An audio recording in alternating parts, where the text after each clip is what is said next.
Welcome everyone to Faded Connections episode 19. Faded Connections, the PoE talk with Balor and Cat.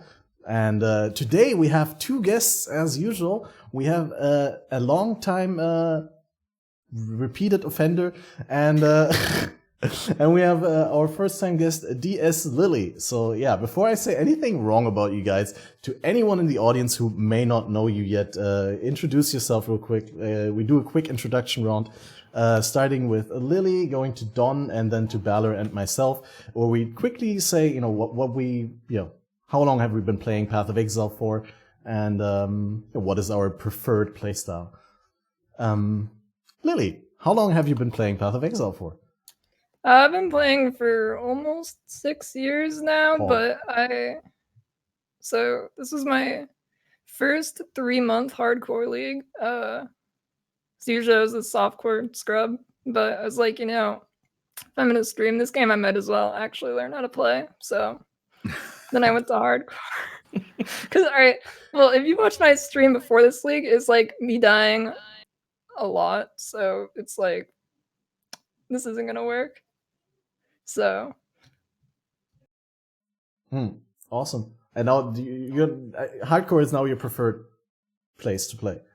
Oh yeah, for sure. I don't think I could go back. Like, it's fine, but I feel like without the risk of me losing all my stuff, well, it's not a risk, it's a guarantee with me, but it's a guarantee with all of us, don't worry about that. Yeah. It's when, not if. Yeah, it's been rough. I gave up like 2 demis and flashbacks. I got bored of the same character, and then one day I was like 6 hours left, and if I grinded the entire thing, probably could have got rank 10 champ, but I was like, screw it. So then I suicided in a synthesis thing that was really juicy. Nice. Awesome.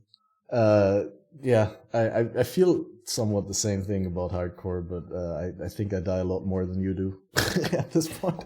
But yeah, Don, how have you been? How is your league, and what's your preferred way of playing Pathofexile since when? Well, I'm DonTheCrown, and I'm like the king of the Scrub Lord softcores, at least when it comes to boss killer, I guess. But I like softcore so much more. I've enjoyed this league. It's been pretty nice. I mean, it's been melee focused, which is nice, although it was kind of a little bit underwhelming in terms of like how much they actually did. But 40 out of 40 was pretty easy, especially if you were doing like 5 army carries, which I ended up having to do a whole ton of them because people were really interested in that. And so getting a couple level 100s was easy. Doing a bunch of the army stuff was easy. And so the other stuff just kind of like fell into the lap. But I like softcore a lot. I actually kind of like had the reverse track where like I started streaming in hardcore, Soul Self-Found, and then I was like, you know what? No, I'm like sick of dying to dumb stuff, not being able to do the content that I want to do, things that like ridiculous stuff would come by and like make it me like die or disconnect and die. And it's like I just want to play the game and I just want to enjoy my character. And I want to be able to read chat and not have to be like, all right, guys, I'm not going to read chat until I'm like back in town because I'm scared of dying here because this is a rippy map. Or like, oh, I'm really enjoying reading chat and oh, I died. Ugh. So like, I just enjoy softcore so much more, and I enjoy like just being able to do ridiculous stuff. Like I've gone and killed Uber Elder with basically every physical damage attack skill of this league. So like Leap Slam took a couple of deaths, and that's not really something I would recommend trying for hardcore. At least you're like for most people. Well, unless you don't mind losing the character. Yeah, but you don't like if you. I don't really think that you can get a character that geared out to actually make some of these things work and then not care about losing it unless it's like the last week or the last day of the league and you're like, I'm off to play a different game. So it doesn't matter. And then I think that doesn't matter, right? So it's my opinion, though. Different ways to play the game. Absolutely. Like, I see the point totally with streaming. Many times I considered to play softcore instead. It's just better for the stream. it can be better for the stream. I mean, obviously there's the excitement of playing hardcore and like being able to lose everything you can, but also it's really cool when you can be very engaging with chat and we don't have to care about what happens in game. Yeah, I mean, I can definitely see the pros and cons of streaming hardcore versus softcore. Like, people will tune in to see you die, but then it's like, if you aren't very good at like picking yourself back up and getting up to maps again, getting up to like actual content, like I don't think people want to watch you die in Act 4 a whole bunch of times. It's like, oh, you died to a leveler again. Okay, and it's like, and like that happens, and there's some leagues where the league content is like really sketchy, where it's like, oh, like, so how are you handling the legions on this build? No, that just crashes my game right now. I'm lucky to be alive. It's just like, oh, so you're playing standard, but just slightly different economy. Yeah, talk about putting the finger into the wound. I didn't reach level 90 on my first 10 characters this league. But yeah, Valor, how long did it take you to reach level 90? Day 2 usually. Dang. I mean, probably day 1 in softcore, but hardcore I have to go a little slower. 90, you can reach 90 in like tier 2 maps. Theoretically, yes. Practically, like in white maps on day 2, you can reach. You can play really safe and hit 90. 90 is a low goal for a very experienced. Like you could just not progress and hit 90. That's it's just do a bunch of maps. That doesn't matter what tier they are. Just farm Glacier, easy. Yeah, but I've started taking to playing both, not at the same time, but I've done some softcore leagues now, and back to hardcore this league, which was really fun. I think spending 2 leagues in softcore was way too long, but I think I'm just gonna flip flop between them because I kind of like different things about both of them. I like doing ridiculous shenanigans in softcore, the stuff Dom was describing, where you just want to like try weird shit that you just shouldn't to do, but also it doesn't really feel challenging. It feels like a sandbox where I get to test stuff in practice mode, which is fun, but not all the time. So I'm just going to go back and forward where I get to do weird, goofy shit on softcore, and then the next league I'll go back to hardcore and try to unlearn all the bad habits I learned in the last 3 months. Well, like I can totally agree with that as well. The thing that like really irks me is that, especially these last few leagues, it felt like the first 2 weeks of the league aren't really the real league launch. It's like, oh, there's lots of bugs which cause fatal errors to your client, and guess what? Your character will die during those. Pretty much just means to me that I'm just like, I'm not playing hardcore at league launch almost ever. My first character this league died to Fairgraves 20 minutes in. Go into Fairgraves, game crash, done. Easy. My first character died to Hillock without crashing. It's hard This league? Hillock, yeah, did you play Scion? Did you league start Scion? No, I forget what I think I was dual. All right, so I was duelist, but As long as it's not Shadow, it's kind of okay. I didn't really read the patch notes, so I didn't know they buffed them. So I just like AFK'd, and then like he hit me like 3 times. I'm like, oh, I just died to it. Yeah, I nearly died too. I was like, whoa, what is going on? He is a tough nut now, yeah. I hit like 3 health on my first character right at league launch, and just walk in, hold right click, chatting to people. Whoa, what the hell is going on here? Like, okay, I'm gonna actually dodge the first mob that I attack in the game because he can now kill me. Good story. But I love that. That was great. Yeah, I like that change. It's like, oh, you're a big dude. Well, I just washed up on the beach and found this rusty sword. Yeah. Just beat you to death with it. Here's a slightly thicker than average stick I picked up. Whack. Exactly. Yeah, at first it seemed really hard, like, but then now you can instantly interrupt your attack animations right after the sweet spot, and you can just sidestep him because he can't actually hit you when you just walk past him, right? Yeah. Before you were like targeted by him, and regardless where you stood, unless you were super far away, you'd still be hit. But it's now interesting if they do the blamped again. Oh, why did you have to bring that up so early into the No. podcast? It'll be exactly the same as it was before. Before in Blamp, you got one shot. Now you get one shot. They start every character with a bow because you couldn't melee the first thing. So you would just be the same. You would just slowly range him to death. I'm pretty sure you get incredibly chilled, and then you get to watch as the second swing comes in, unless you get crit and frozen. No, that's it. You just don't get hit.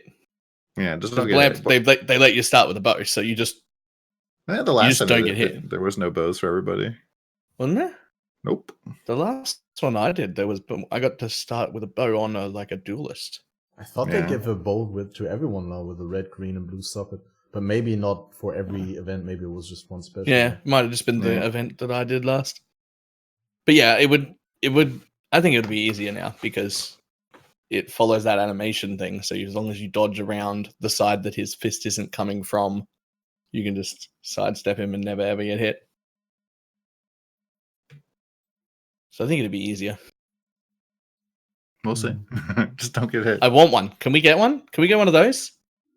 I would like a 2-day Blamp, please. Yeah, I haven't Blamp had that in would be forever. great. I think like Matt? any races that you can't get through custom league mods right now, I'd be super hyped about. Yeah, I definitely would like some different things. Like Lamps would be really cool. Also, Descent Champions would be really neat. I haven't seen that in like forever. Yeah. At least as like a pay to play or something like that. Although yeah, it's a little bit short for that. Then it'd have to be really cheap. Yeah, I mean, most people quit Lamped very early. I think 99% of people don't make it past Brutus. So So much fun though. oh yeah, It's so much fun. I don't know when Private Leagues first came out, I did like all the max damage mods, like over 1,000 characters perished on Twilight Strand. I was just like, this is awesome. Yeah, that's pretty cool. But yeah, so we're all still playing Path of Exile. Did we finish our challenges? I'm just quickly gonna fill that one in. 2014 I started playing PoE, largely hardcore since then, but every once in a while there is a league that I play softcore. I think I played Warbands in softcore, and I played Betrayal in softcore. After the first 2 weeks I died with 2 characters, race was over. It's like softcore Pepega. But I admire softcore players because I just failed to take the game as serious as I would like to take it in order to have fun. And it becomes a shitfest. I just don't try hard enough anymore. I just don't care enough about not dying. And it just, yeah. I mean, I already play pretty bad in hardcore, but in softcore it becomes really... It's really easy to fall into it'll be fine. I'll just throw my body at this until I get through. There we go. I did it. Yay. Yeah, when I played softcore, that's what I did throughout the entire story. Just threw myself at every boss, super undergeared. Just like the entire you've never, yeah, like you never open up to check what your resists are or anything like that. You're just like, it's fine. Don't worry about it. Yeah, resist is a map negative 30. Yep. Kill Katava 10 and then be like, okay, what does my gear look like? Oh, -60, -60, -42. Lovely. I've got some great gear. Yeah, I just had that problem with my latest characters. It's like, yeah, I could do Kitava, but I need resist. But yeah, what we wanted to quickly talk about is challenges. How did you like the challenges this week? How did you find you progressed through them?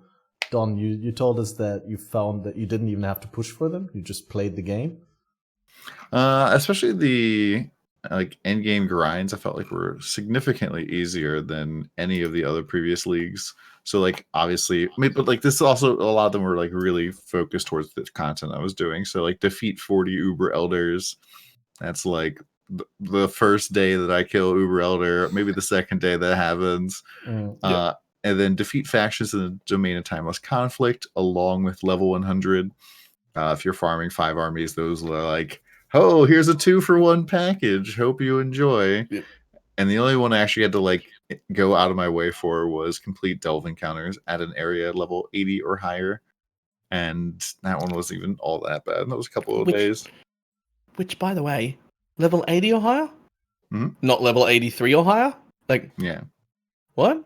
It was really nice. You just go like to the most shallow you can do, and you just do like the very tiny nodes everywhere. So like it looks like a power grid or something. See, It might delve right down. that's the one I feel like was the easiest to complete without ever paying attention to it.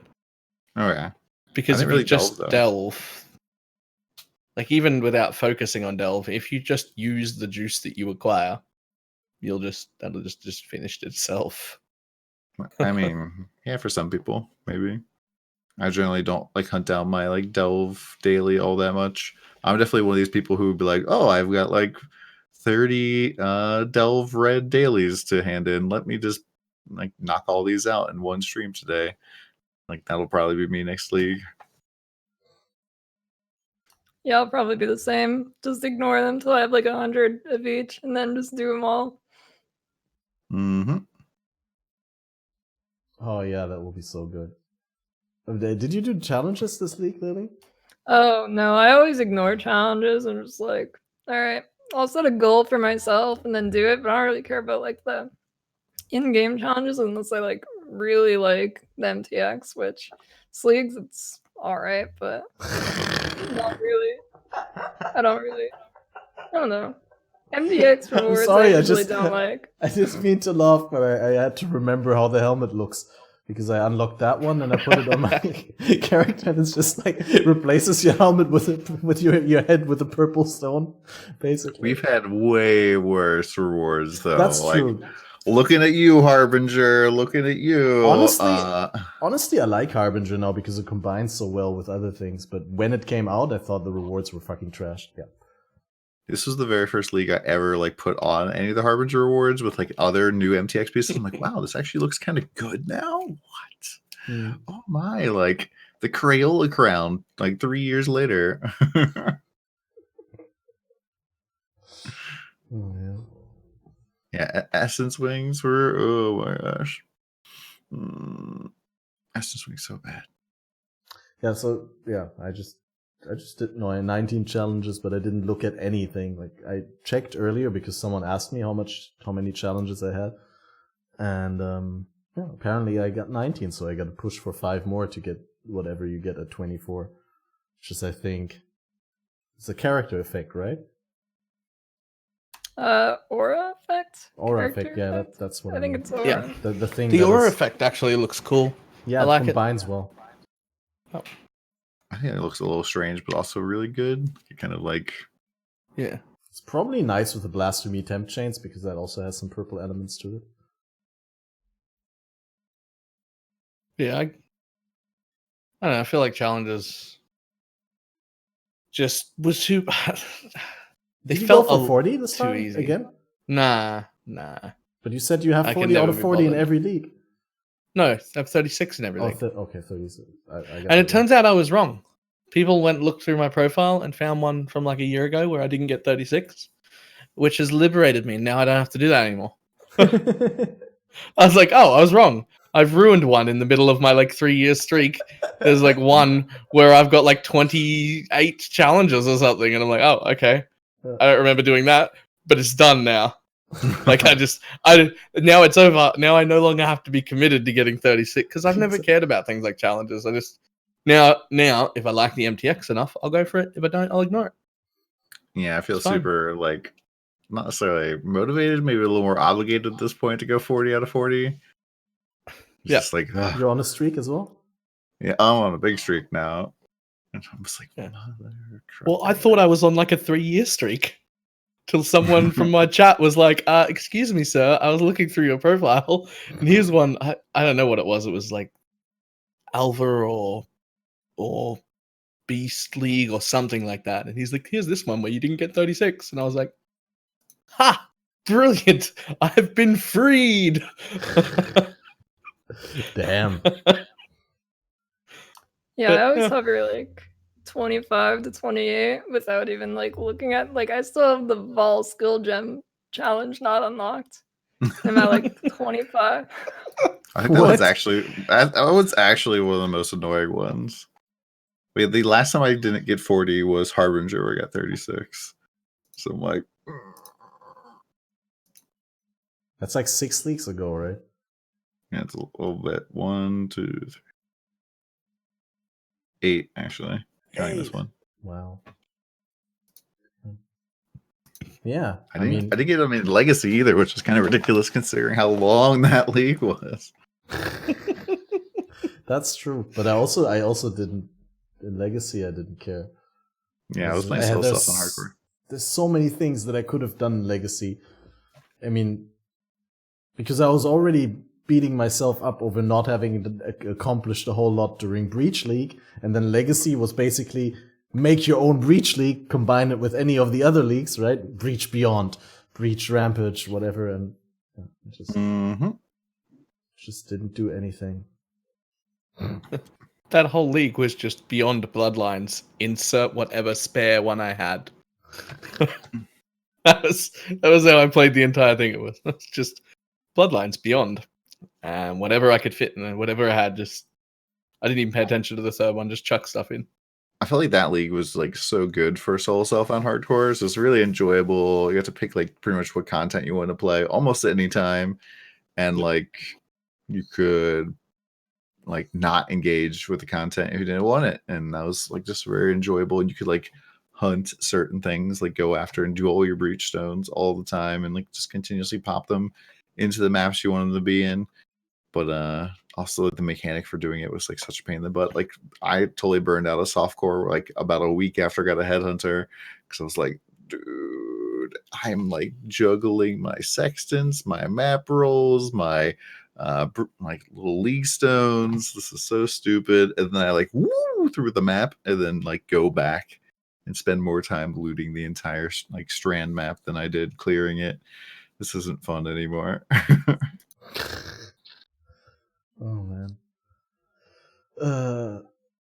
I had a really good point that I came up with while you were saying something, and then it made me laugh, and I forgot it again.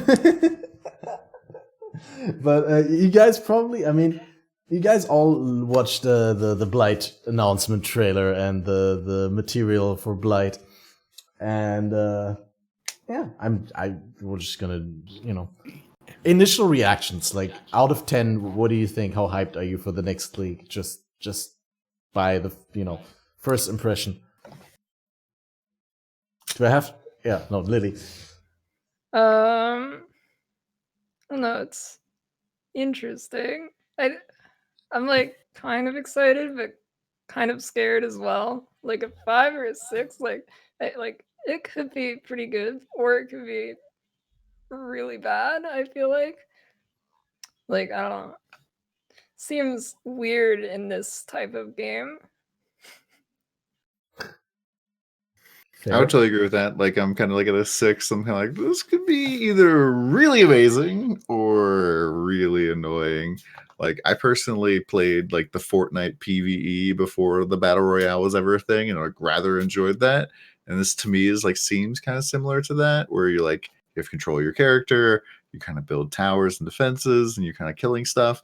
But I have a strong feeling like there's a chance that it just turns into acquire headhunter, get big cyclone, stand near portal, hold down cyclone button, talk to chat the entire time. Oh, event over. All right, cool. Let me loot. Like, the problem with that is headhunter, but that's fine. Don't get one. The game will be more fun. I don't know, man. I mean, you'll be more broke, but but still. Yeah, I mean, it's cool to see them branching out into different types of content, and like a lot of the league content is like generally like a map slowdown. Like you get to the thing, you're like, okay, and now the clear speed stops. Like, oh, now I have to pop open the Legion Stone. I have to go like go to the left side, go to the right side. All right, kill the right side, kill the left side, loot the left side, loot the right side. Like you're there forever compared to like zooming through. Yeah. And so, like, this is just going to be something similar, but I'm not necessarily sure if like people are going to be moving around a whole ton, because like I'm not sure how powerful these towers are really going to be. And eventually, most builds get to the point, like if you're like really like doing end game content where like you're crushing tier 16s. So how much tougher? And I'm only crushing like 1-2 shotting everything. How much tougher are these monsters going to be that we like need to actually build towers, or are they going to be like incredibly fast? So like I don't think it'll be much of anything. Yeah. What do you think, Balor? So I'm probably only at about a 6 as well. But I wonder how much of it is that I'm less hyped because of the league itself, and how much of it is I'm less hyped because we didn't have Bex's particular brand of teasing us. Oh, there was like almost none. happening. Like, still compared to other games, we still got a lot more than interaction than we normally get without Bex. We're still getting a lot of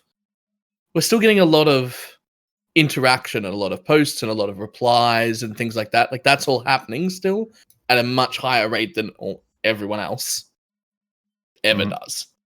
But we're not getting that teasing hype thing that I don't even know how to describe what it is that Bex normally does. It's like a partial reveal that she does. Yeah. Where she gives like a little mini puzzle. It's like, ooh. Except with like 8 other possibilities that are all equally as likely, just spawning debate and hype around it. And yeah, and I don't know, she's got me. Yeah, like she's got that. There's something that's just the only thing I ever use to describe it now is it's just like a Bex thing that she can do. And without her, there's a lot less hype than I'm used to. And yeah, so I don't know how much of that is that the league looks like I'm a little apprehensive about the league, or how much of it is that I'm just missing the amount of hype that Bex normally drums up in me. I don't know. So Aren't the teasers and the stuff like bits and pieces happening next week more? I mean, I saw that we got like a jewel reveal and a unique ring, I think. Yeah, no, and we're still going to get all the teasers and stuff that we normally get. Exactly. The stuff that's missing is it's kind of like even before they announce the league, like yeah, the week before the league announcement is typically like rife with Reddit going crazy trying to figure out what the league name is, what the theme is going to be, based off of like obscure things that Bex would post. So, like Bex would have like posted like a picture of a garden being like, oh wow, like I really got to get out there and like do the weeds or something, and people are like, ooh, what is this all about? Like overgrowth league, what's going on? But it always means something. That's the thing. We're looking through everything she posts for like 2 weeks before the reveal even happens, because in every single one of them there is a hint somewhere, and it's usually not very obvious, and someone somewhere on Reddit will have guessed the right one, but even they don't know that they're right, and it's not until it's announced that everyone can go back and be like, there it was, and there it was. Like, I was positive it was Carnage League, this league that just happened. Like, I was sure it was Carnage. And like that extra thing isn't happening without her. I don't think it will from anyone.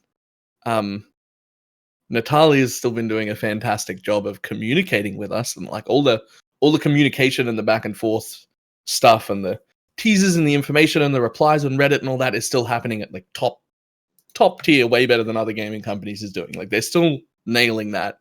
She's doing a fantastic job. All the communication is still there.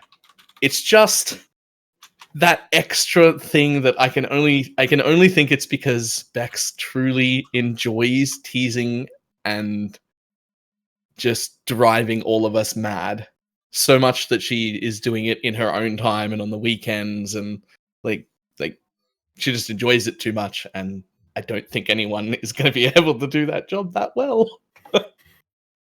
Yeah, definitely not. Oh. But like, it's also like it's the first time we haven't had Bex around, and so Yeah. I'm sure it's like really stressful. She has like a lot of stuff on her plate. Like CMs, our community managers have like a lot of things that they handle. Yeah. A lot of All different CMs, things. not just community managers. And Ah. it's okay, Catmaster. And it's just like I definitely knew we were gonna miss her this league, and I was like, I bet you the hype's gonna be like a little bit down because like the Pathofexile hype is always like way up compared to like most other games, and yeah, she's a big part of that. Okay, I feel like you guys. Lily answered my Completely- question, and you guys then answered a different question. Just completely derailed the topic list like normal. It's fine. What was the question? Based how on how the- hyped are we about the league? Is that what yeah, I was no, supposed no, to say? you answered it. You answered it still, but then you were no. Balor was the one who started with Bex. Bad co-host. It's a bad no. I started with the answer to the question. Yeah, no, you try, Nope, you just tried to explain nope. why the hype is not there as much. So for me, it's I pretty much agree with it. Could go both ways. What I really like is, and that's okay. We all been playing Path of Exile for a couple of years now, right? I started 2014, so fatigue is just a reality of playing Path of Exile. If you play the same game, the same principle for such a long time, so many hours a day, it just can feel old. That's why we see a lot of people, in particular with this league, where there was not really that much of an extensive end game to try. I mean, yeah, there was a grind end game that you could do, but not really like any end game bossing. I feel like we see a lot of people. Do you have a headhunter? Do you have 3 inspired learnings? Have you heard about temporal chains? Okay. Yeah. But yeah, a lot of people are looking to play different things. Like a lot of people are going to play World of Warcraft Classic, and also with these little auto chess games that have been coming out recently, I feel like a lot of people are just turning away for at least a little bit of vacation from the stuff that they've been playing for the last couple of years, because it's just been an ongoing thing for the people who play full time or who just play a lot. Even casual players who play casual players don't play a lot by definition. But what I'm trying to say is it could be really cool because it could be a way to still continue playing Path of Exile without playing Path of Exile. But I see the risk of what you said, Don, that the Path of Exile side of the game will overpower the new minigame inside of the game, so that the minigame becomes meaningless because your character will become so strong, either through Headhunter or through other mechanics, that you'll just be able to pretty much ignore the mini game of the Blight. I mean, if it doesn't, then I'd be really surprised. Like, I just don't know how they would balance it in such a way so that like the average player can have fun without the like people who are in the top 1% like destroying the content and ruining the game, which I think never Easy. happens every league. They already said they've got weaknesses. What if it's something like they take 99% reduced damage until you hit them with the thing that they're weak to, and then you can damage them. Okay. Then it doesn't matter how strong your character is, you still need to put down some of those tower defenses to put that debuff on the mob so that you can then kill it. That would force you to interact. There you go. I don't necessarily know that that's a good thing, but it's a way that would force you to interact. Until you build the wrong towers on the wrong side, and I can't win because I put the wrong towers down because I didn't know the mechanics, because it wasn't very clear. Because it seems like each one of these things is like its own little mini game with its own little different setup, where towers can be different places, and so it seems very minimalistic. I'm not really sure how we're supposed to know like what the weaknesses of these things are. And then just hover over them and read them. Yeah. Dude, I'm a Pathofexile streamer. I forgot how to read, okay? Unless it's chat, I don't read it, okay? I started in Bloodlines. There was a lot of reason to read mobs. Mm-hmm. I started in Bloodlines. I still didn't read. No, I started in. No, I would have been Bloodlines. I died in remember. Cruel Act 1 to Corrupted Bloodline because I didn't have a bleed flask. I just killed an entire blue pack and that was completely new for me back then. I mean, I knew Corrupted Blood, but I guess it's irrelevant nowadays. catches a lot of new players. Really, for the first time, they was like, "Oh, what? Why did I?" You're like, about that. Mhm. Yeah. Yep. Yeah, and it's really hard to, like, you don't have a bleed remove flask from the start, right? Like, as a somewhat experienced player, you're looking out for freeze remove, and you're trying to get that relatively early, right? So that you have it somewhere in the first half of the game. But bleed remove is something that you'll have to think about getting. You have to remember, oh, now bleeds could become scary at this point in the game. I should get a bleed remove. But yeah, it's mostly a new player issue, I guess. That's funny because I feel like I go for bleed first. Like for freeze, all I need is just to Log like, out. if I really need to open a box, I'll just ID it first if I have to. Or more realistically, I ID just takes won't, so and I'll long. YOLO it empty anyway because that's what I'll do. But bleed Yeah. worries me more, so I go for that first. I usually only get one after like or around Act 4 when you go into like the harvest. 'Cause Yeah. that's when you start Yeah. getting bleeded like every single hit. I'm like, oh, this is great. Yeah, Mhm. around Act 4 is when I'm like, ooh, need me that bleed flask. See, for But me, I it's don't around really when I care go about freeze. when I go normal lab, because I hate getting clipped by the spike traps, like the floor spikes, where you don't get stuck, but they still hit you and inflict a bleed, and you keep running, and that's why you bleed out faster. Yep. And that's so early that I don't have. I usually go Soul of Reliquish for that. But yeah, successfully derailed. How do I feel about tower defense? I personally think it's a 7. Could go either way. I mean, yeah. Do we know any details, guys? Do you know any details about how the tower placement works? What resources are there? We've seen some screenshots, like with weird overlays and like with the circular menu and stuff. Also, I don't have even you know. So if you go like through the B reel that they have for the league, you can like see that there's different types of towers, and there's like a summoning tower, fireball tower, shocking tower, and you can seem to upgrade them. You get these like resources as you kill monsters, but that's like the only thing we can really tell for now. Pump durability is pretty standard tower defense. Like this many monsters can come through your defenses before it explodes. So it seems like the monster attacks one time and it blows up would be my guess, assumption at least. But it's just standard tower defense stuff where you kill stuff, you get resources to build more towers, and yeah.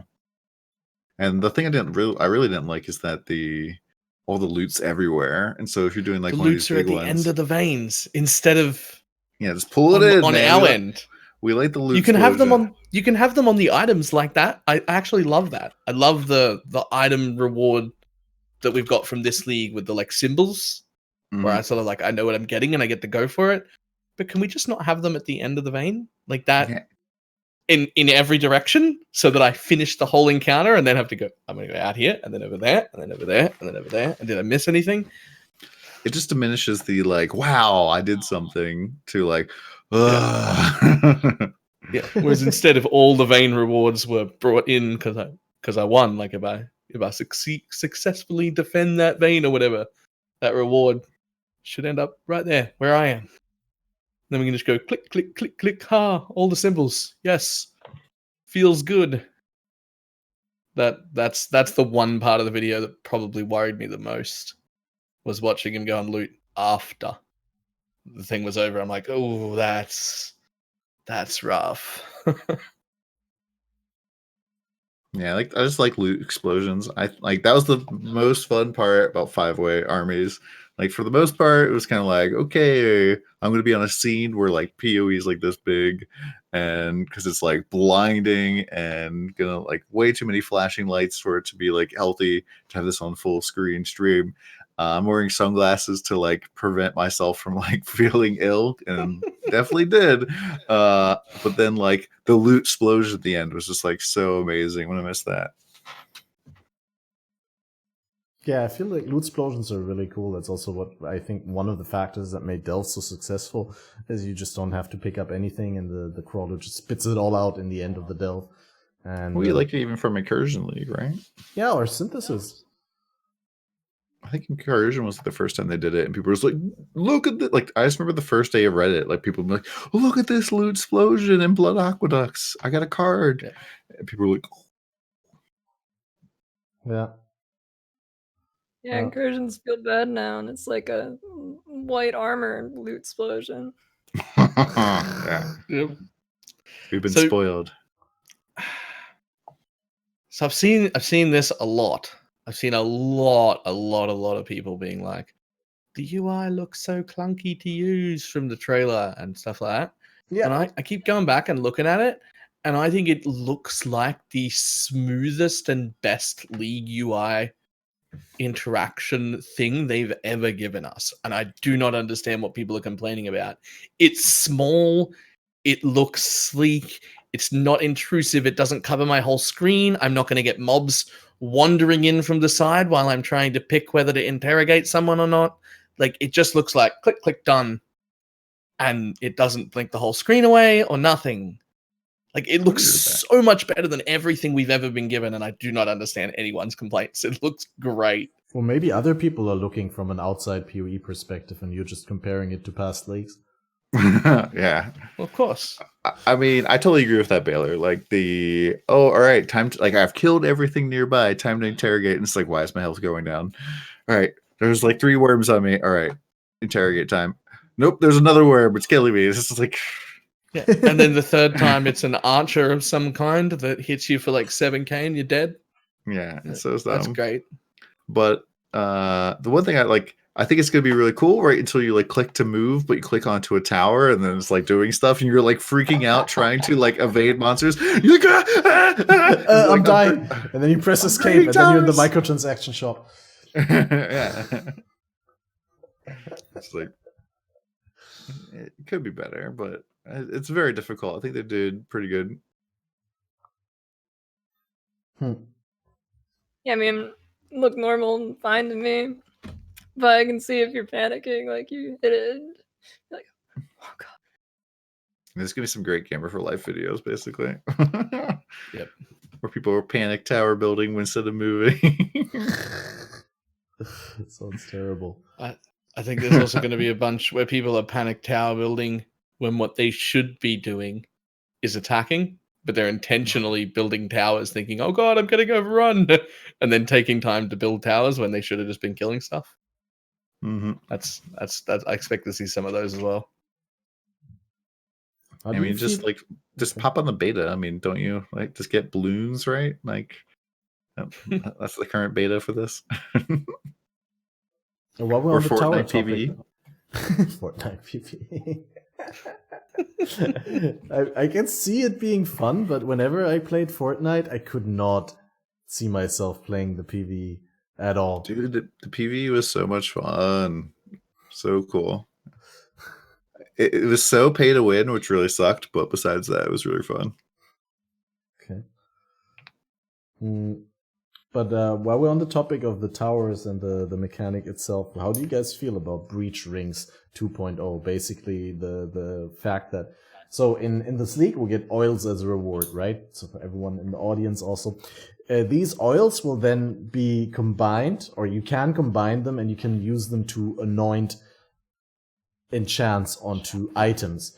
Now, depending on which base type, you'll get different enchants, and I think amulets can get the passives, right? The notables from the tree. And then there's also unique items specific to the league that can be anointed with passives from the tree, even though they're on slots that normally fit other enchants. But then if you anoint rings, you get league specific mods that augment your towers. How do we feel about, that being on the rings, that league interaction that's basically useless in 90% of the game after the skill's core? I mean, how many are there? 12 oils, so 10 of them will probably be about 1 alch. One of them will probably be about 5 chaos, and the other one will be like 5 exalts. Yeah, I already said one of them is going to be super rare, probably. Yeah, I don't know. I mean, it'll be better than Breach Rings because at least it doesn't like ruin your ring. Where like I have like a Still craft it. 99% chance to just be a shit ring. Yeah, I almost never pick up breach rings, but I do end up buying breach rings almost every league. I get like Chigala rings specifically that are like super crazy life, super crazy chaos res, maybe some flat fizz, and you like slap that on when you go into a Chigala breach, and it's just like, yep, I'm chaos cap now, and this boss does nothing. So it's nice, but I almost never pick them up myself. I hide them on my filter. I don't even see them. But okay, so the enchants for rings. So the ones we've been shown, they're basically like your whatever fireball totem, or whatever we call them. Your fireball towers will deal 40% increased damage and stuff like that. Like those are the imbuements or enchants that you can get on rings.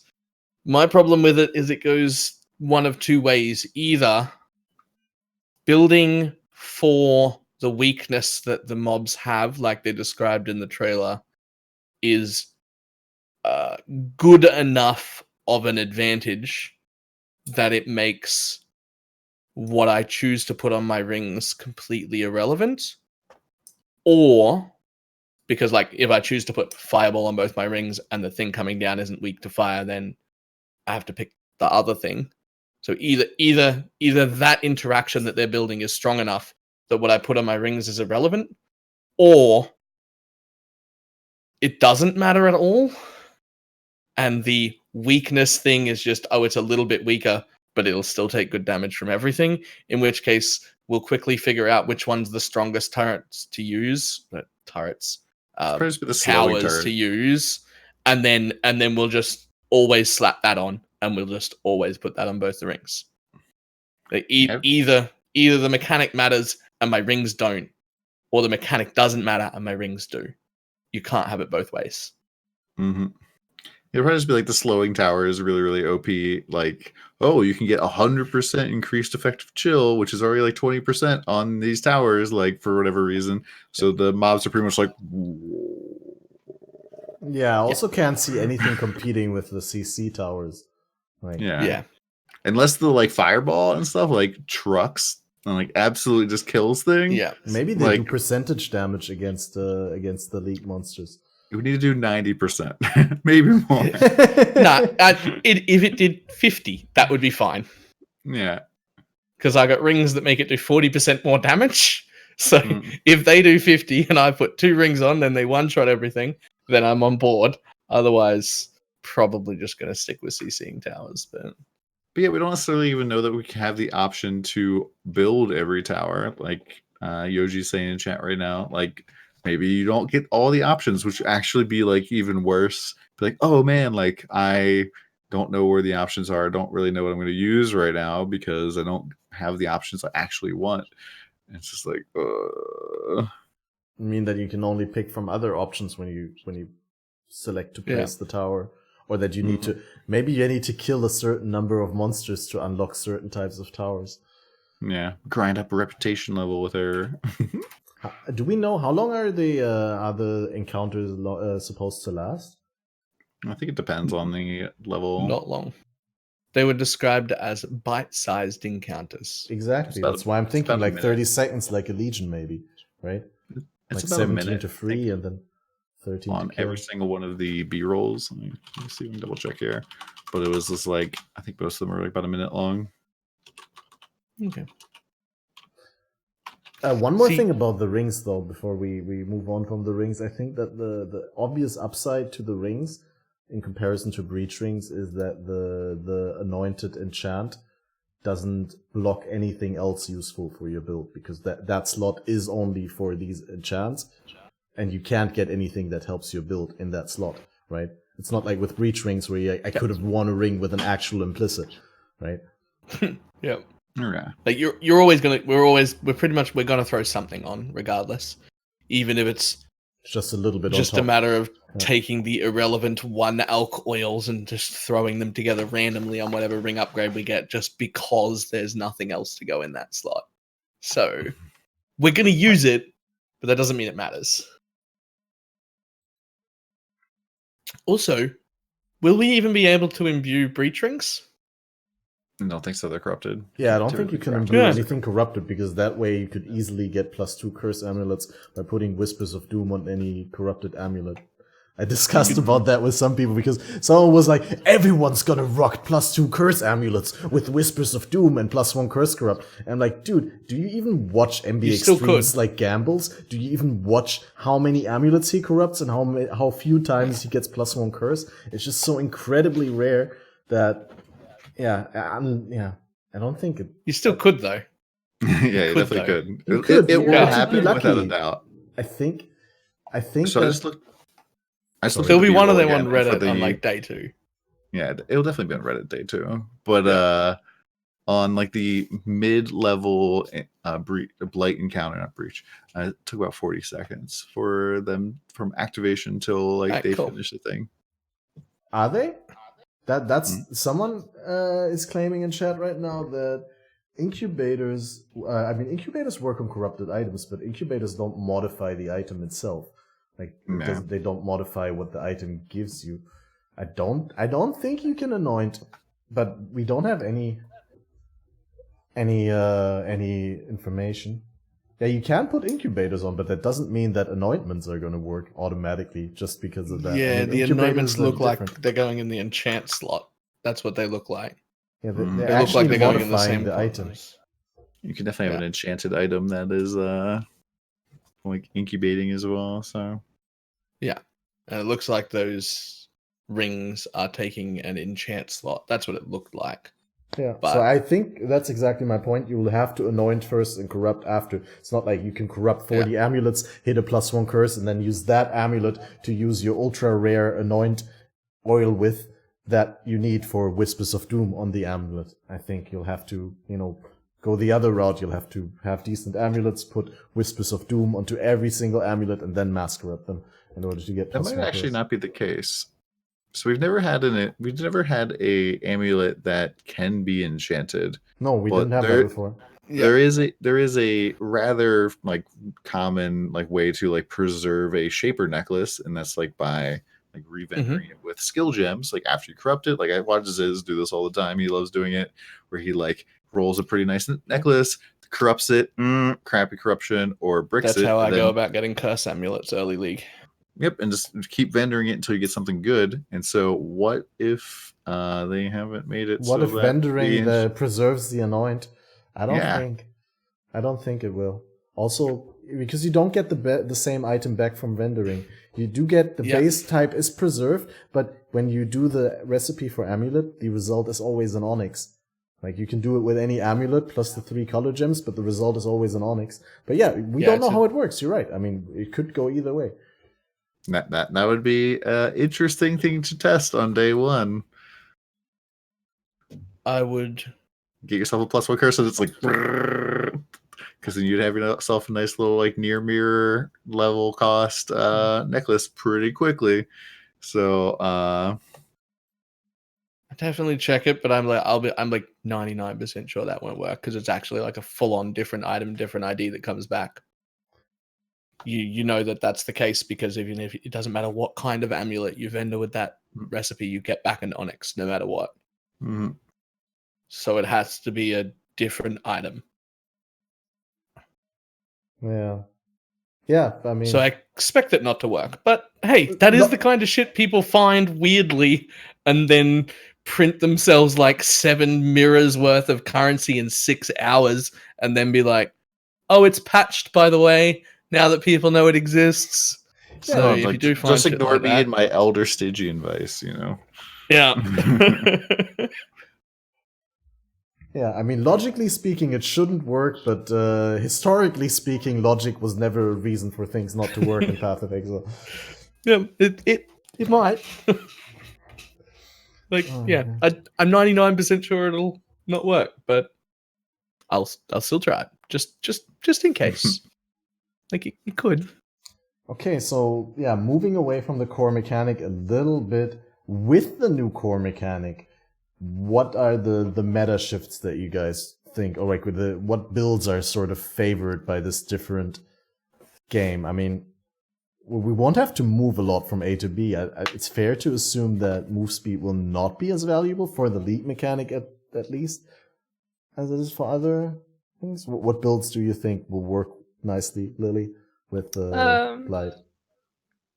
Well, okay, so this is the opposite. Not nicely, but I just like thought about this, which I don't know how the new minions are gonna be, like, 'cause they could actually be good since it's coming out at the same time. But I feel like minions in this mechanic aren't gonna mesh well at all. Mm-hmm. And Because of like visual I clutter? just realized, no, just because like if there's like a bunch of different ways that the blight's going, and then your minions are only at one, then they're coming the other way. You're gonna have to like Death keep mark having them your somewhere. minions everywhere. Maybe with one of the new minion AI support gems, they will actually branch out and then distribute. Yeah, maybe there's just a I go everywhere skill gem as opposed to just like the target Oh. one.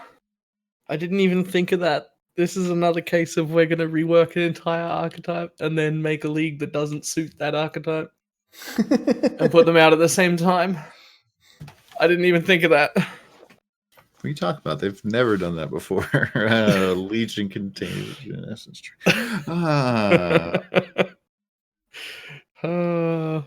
Whoops. I think SRS could be like a good answer there, but yeah, I totally agree with that, Lily. Like, I think that's a good observation because in general, minions just clump one side and then they don't give a crap. How about Arc Totems? Like, Arc Totems are a solid starter, and like it's tower defense. Arc Totems are like towers, right? You just put them down, and the minions are reasonably close to each other.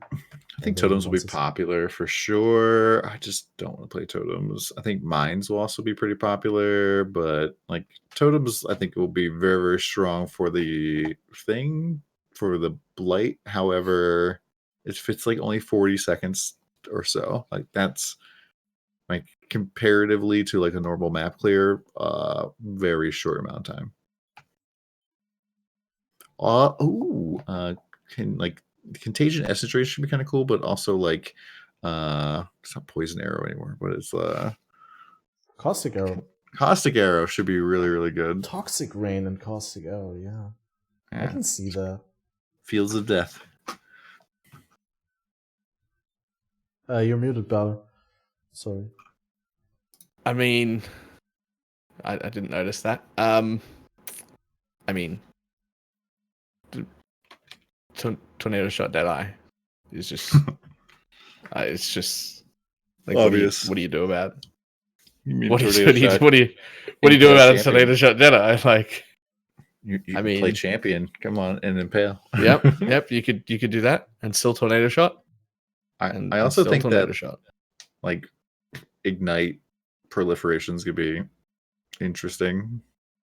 Pizza stick totems. Yeah, pizza stick proliferation totems. Yes. It's the only totem build I've ever played. Pizza sticks. Mm-hmm. It's the only fun one. So popular. Played it in a mayhem, and I died because I got myself into a corner like an idiot while leveling. But yeah, I haven't played any Ignite Prolif recently. Is it really good? Does it? Well, they kind of make damage? Nerf proliferation in general, right? But in the preview video, they had like a dude doing self-cast Flame Blast, and like any monster that like walked into his Flame Blast proliferation just evaporated. So I could assume it's kind of good. Wait, in the GGG own preview trailer. Mm-hmm. Okay, yeah, that doesn't say anything though. I mean, it's cinematic. They may be over or under leveled or like doing. And normally weird those builds are really bad, right? Exactly, but it doesn't. It's not reflected in the gameplay or in the you know the actual damage that they seem to deal because all they do is like, yeah. Okay, real quick, was I the only one that the very first thing they noticed watching the trailer was that the potions looked awesome? Oh yeah, the new Potion 2D art is awesome. Yeah, it was like it was like the first thing I noticed. I'm like, oh my god, look at the potions. They look so cool. Chad pointed it out to me. I was just looking at the glowy stuff that goes like. Yeah, I didn't even see it until Reddit pointed it out, and I was like, oh. Will utility Yeah, I didn't flasks see it change till too? Reddit. I doubt it. They're on Reddit? None of the utility flasks that were shown in the video changed. Yeah, they're mostly using unique flasks, and generally those Yeah. builds that they do don't have them. There were a few utility flasks throughout it. Very few, but they all looked the same. Only the life and mana ones looked different.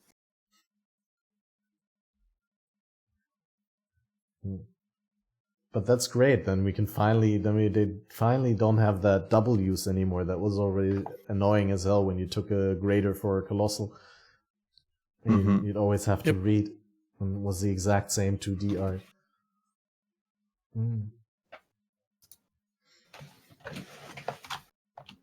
Yeah, I think that those are very good build suggestions.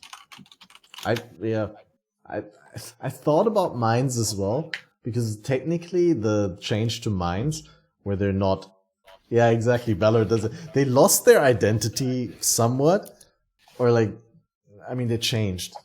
It's a different identity now. But mines, instead of dropping them at your feet, you can throw them out pretty much like traps. And the difference to traps, the only difference that they have now, is that they do a little buff or debuff around them and reserve your mana while they're placed and activated. Mhm. Okay, so to be fair, there is still a pretty large mechanical difference between traps and mines. Because you have to Though detonate them. No, outside of that, the very They stack large with mechanical different increased difference multipliers. in the way that they target. Oh. For instance, if you got let's just say we'll go with Glacial Cascade because it's the most common and most obvious scene. If you throw 20 traps at the floor and a mob walks in and touches one and that triggers all the rest of your traps, it's entirely possible that you don't do any damage to the mob that triggered it, because with traps, they target in random directions. With 20 traps on the floor, it's not likely. Surely one of them is going to go in that direction, but it's possible because they don't target. Mines target in directions. And that difference will still happen, and it will still be meaningful in a mechanical sense, but it's kind of the only thing left that's actually different. And half of the reason why we loved the targeting of them so much that way is because they were planted at my feet, and a lot of mines you didn't want to be on top of things. Mhm. So yeah, anything that was a projectile or targeted is still going to work a lot better with mines because they will target, and traps don't. Traps just go in random directions wherever they like. So there is still a difference, but it feels very, very weird because outside of that, it now just feels like a trap you have to trigger yourself, which feels. I haven't played it, and I don't want to like overreact to it, but it kind of just feels like they've taken mines that weren't really that clunky anymore and were feeling good and made them slightly clunkier, because now to play a lot of the mines that were good mines before, I'm going to be wanting to go walk, plant mines, walk with my cursor. I'm just going to be doing this the whole time. And like, I can't keep my hands straight. My mouse pointer accuracy is shit. I misclick stuff all the time. It's going to be really annoying. Yeah, I can see that upsetting people who previously liked the mine playstyle, and that now you have to put your character, like your mouse cursor, on your character if you want to drop them at your feet rather than throw them. Yeah, so it feels weird. It seems like a change that didn't need to happen. It feels like all the other changes they made at the same time were all good, and I really liked the sounds of them, and they could have just left them at my feet rather than throwing them, and everything else would have been great. Yeah, no, it seemed like a really weird change. I mean, like that and the league itself seems really weird decisions. Like, is there a lot of people like with mines that they only play mines? I've noticed that. Like a lot of Yeah. people just for some reason really love mines. And now that's like removed, so what if they don't play? And then you just kind of lost some people. Or maybe they don't care and they feel good, but I don't know. Yeah, I never really played mines. I played traps like way long ago, so I can't really comment on this too much, I guess.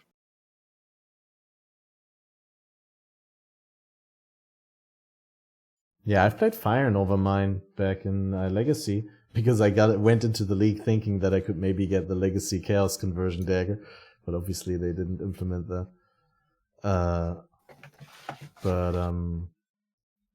Yeah, I always liked that about mines. Honestly, that okay, you had to press Shift before they implemented the always attack in place thing, but I always liked that you didn't have to aim with mines, right? You just walked, you dropped them, you didn't have to think about where you're aiming, other than where you're walking. Yeah. And now you'll have to, the playstyle will be much more similar to traps. Yeah. Like, I'm not saying they won't still be good or they won't still be fun. It just seems very weird to make a change like that. It feels like something that could have been a support gem. What, like long throwing mines or something? Yeah, like if you want to do it, you can do it. You don't have to do it, type of thing. Yeah, and like just like throw an appropriate amount of damage in it. So using it instead of like, one of the other supports you were going to have won't really lower your damage. And it could have just been a support gem, an option to play. Mhm. Like Yoji said, even more remote mines. Let's go. That'd be a great name. That's a great name. But yeah, that's it feels like it should have been a support gem change, not a change to the entire style.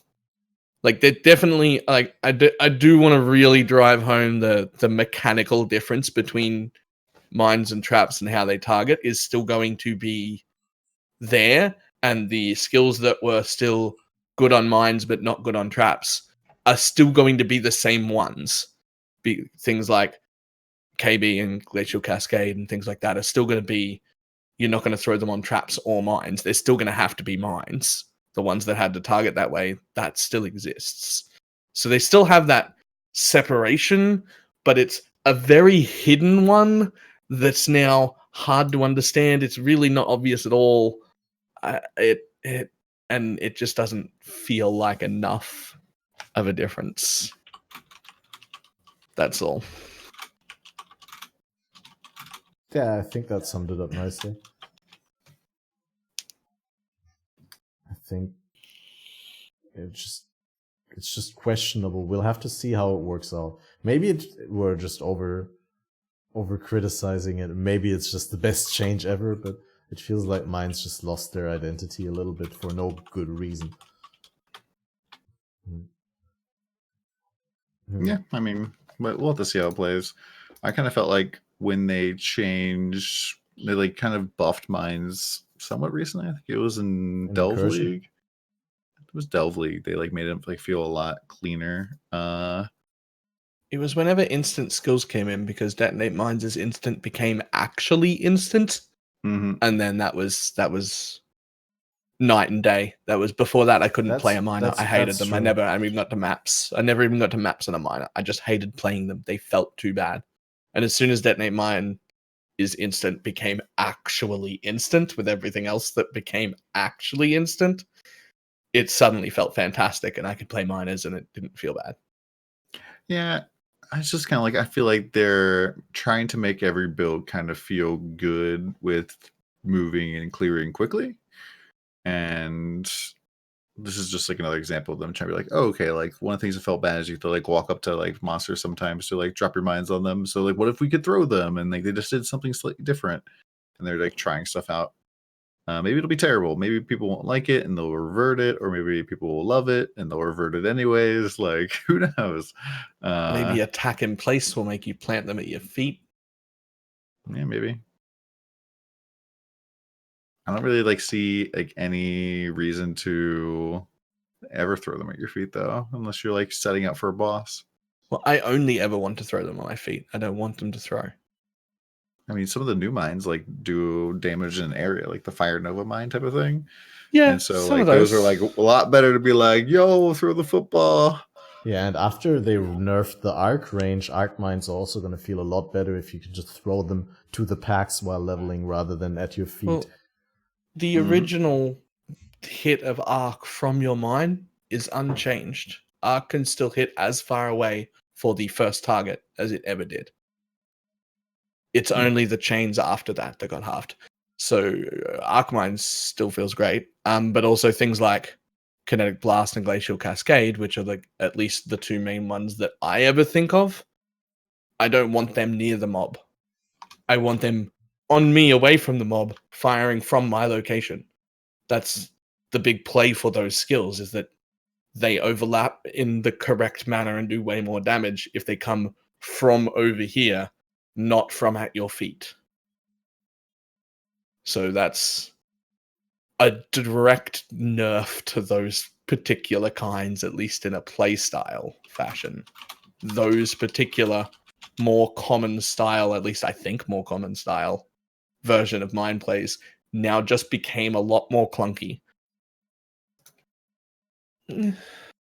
We'll see. Like, it's really hard to tell. And I think a big part of the reason why they added these in the way that they did is because they were creating new skill gems, and they're like, wow, these skills feel really terrible for mines, but we want to add new mines. How can we make these better? Well, what if they were traps? That's still not a mine. Well, what if we change how mines work? Okay, I mean, this makes all mines feel a little bit better. And I just kind of I generally always say I trust Chris Wilson to make good choices, and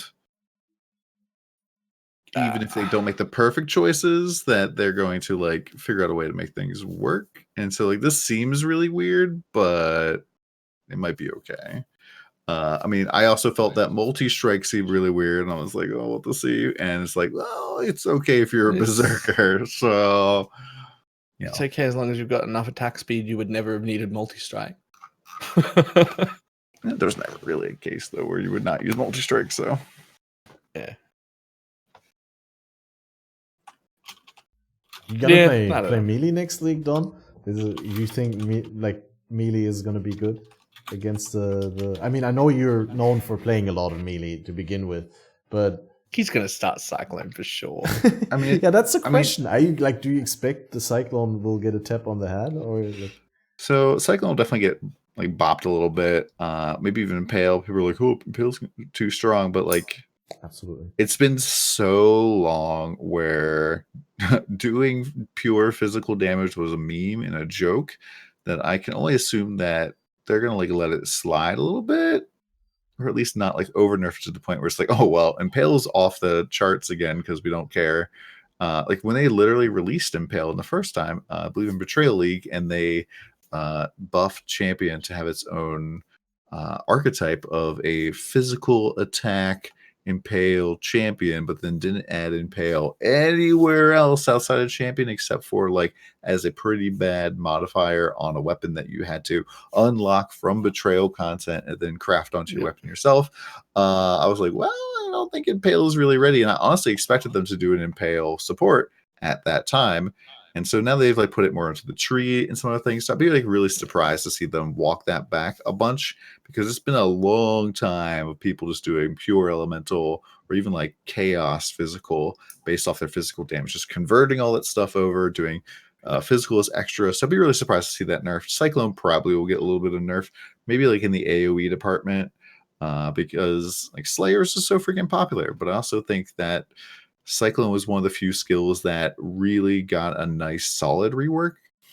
Some of the other ones Lacerate I think feels really, really amazing. I recently did a video about that, but some of the other skills are just needing a little bit more love.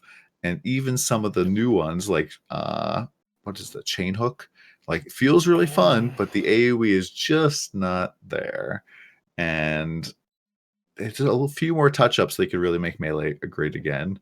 And I think that if you are doing like a cyclone on top of your tower defense node, you're pretty much going to not be able to lose. So like melee is just going to be really, really strong, That's and my fear.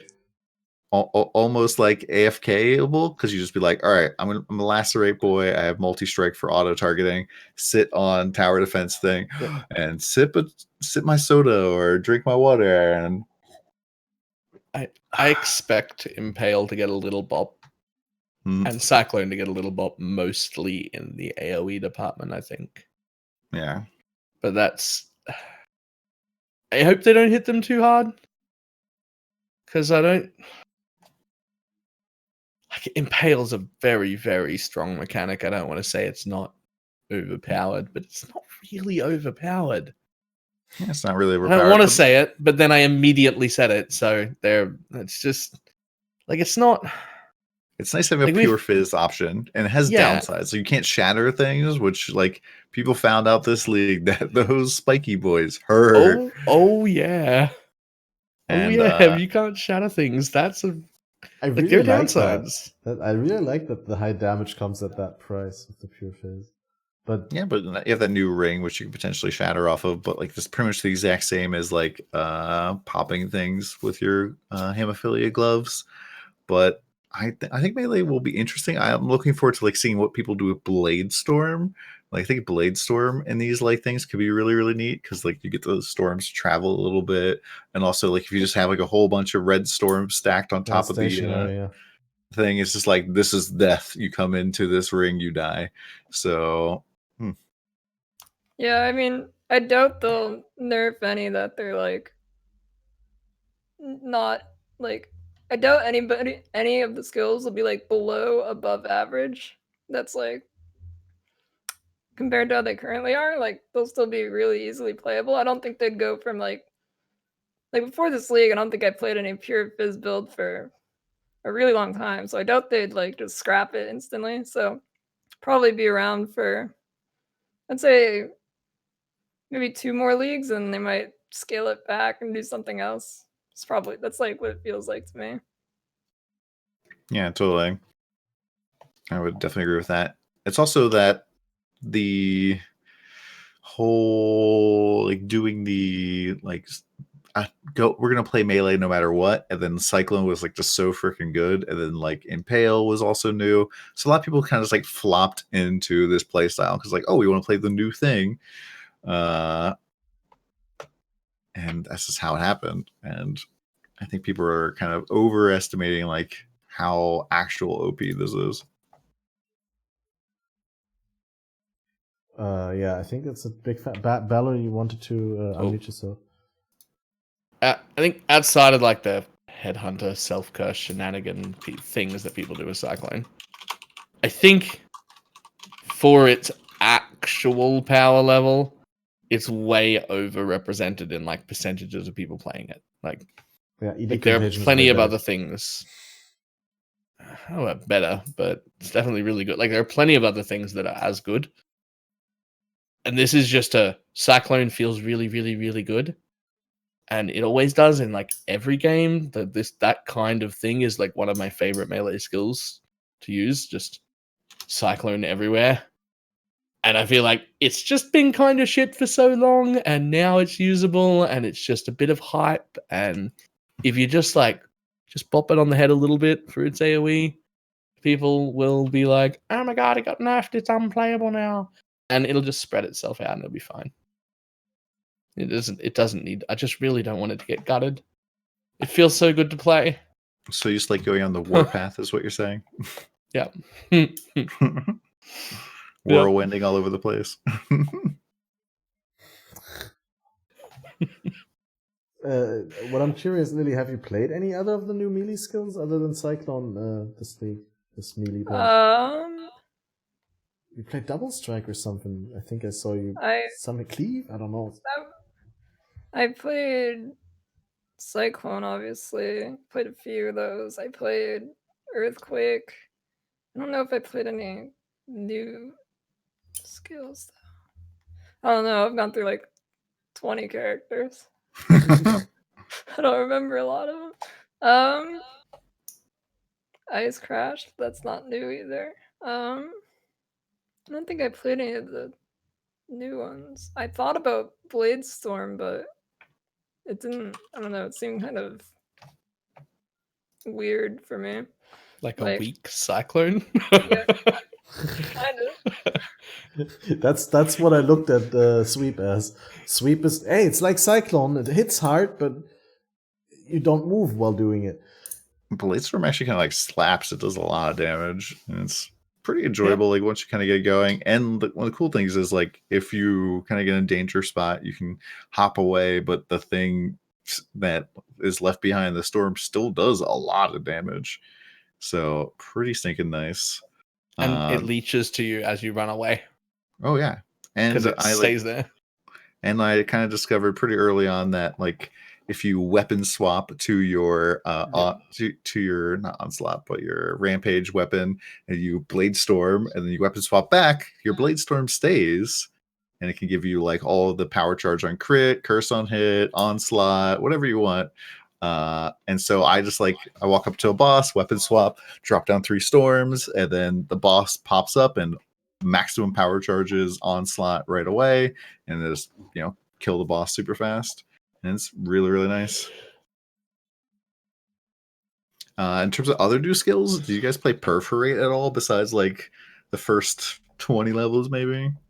I played Perforate into maps on my first character before I died to my packet loss, and it felt really good despite using only Edge of Madness that I found from Legion in Solaris or something like that.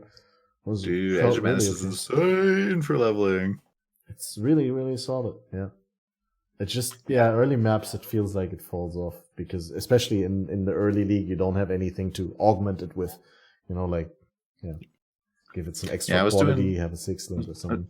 I was doing dual wield Perforate with like nice swords, and it's so nice. It's like a tectonic slam that like kind of goes around you a little bit. It's like sand tech slam. And so it's really, really fun. And even without multi-strike, it felt pretty good on Berserker. Granted, I was going like the super fast Rage Blitz Berserker, but it's like incredibly fun, and like it looks nice, and it sounds good, and it's just pretty enjoyable skill. And I was very surprised because for me, I was like, Perforate. All right, Blade Storm. Wow, Blade Storm feels so much better than Perforate. Let me rock this.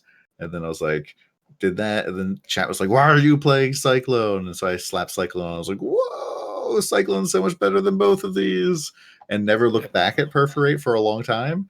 And so when I finally did, I was like, whoa, this is surprising.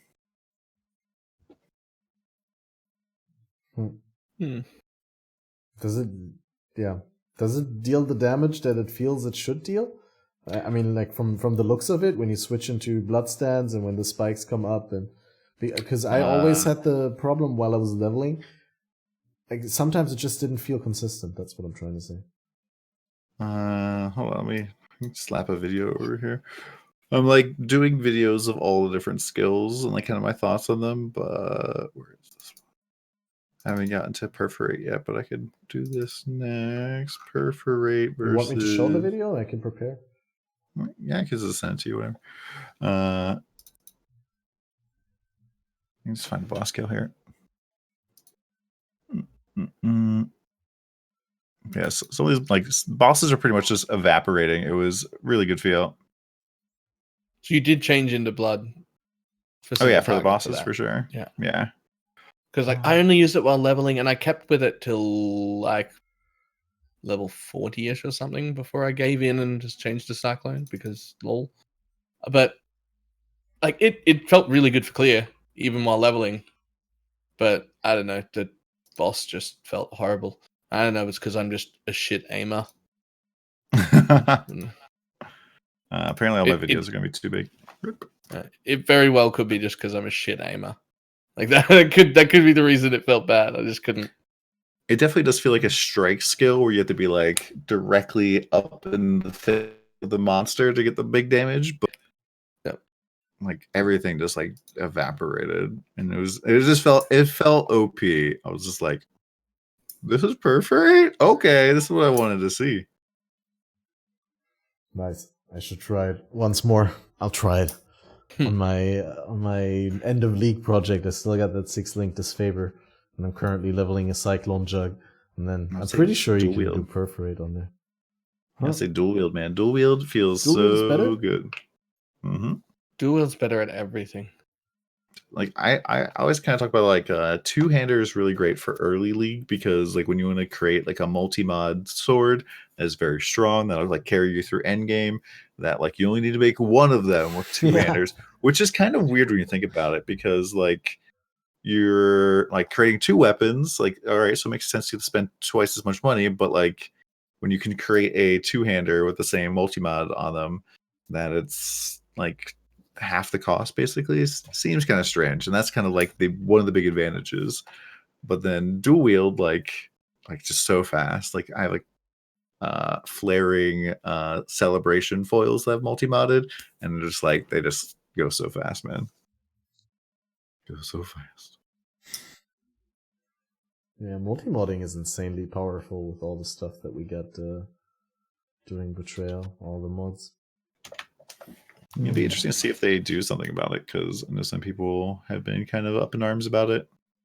Well, we got the unveiling system. That's pretty discouraging. But yeah, most of the mods that you need are not very hard to unlock. Yeah, I think like almost all of my gear, well, before I killed the character, was multi-modded. Like my rings were multi-modded, my amulet was, and now on my next character it's gonna be like the same way on my rings anyways. I feel like, especially for like rings, it's like always multi-modded. And is that because there's such good mods available?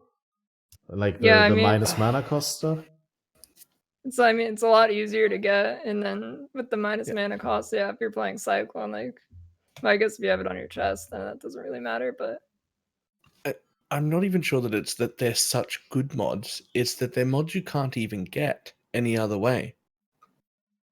Like, there are mods like you the can Assassin's craft that Market. don't exist. Like, minimum... Just some of the stuff that you can like alt spam into is so freaking rare. That's like the chances of getting yourself like a level 12 alt Assassin's Mark ring that also has life and also has anything else. You're like, yeah. Why would I do this? And when I can just multi-mod.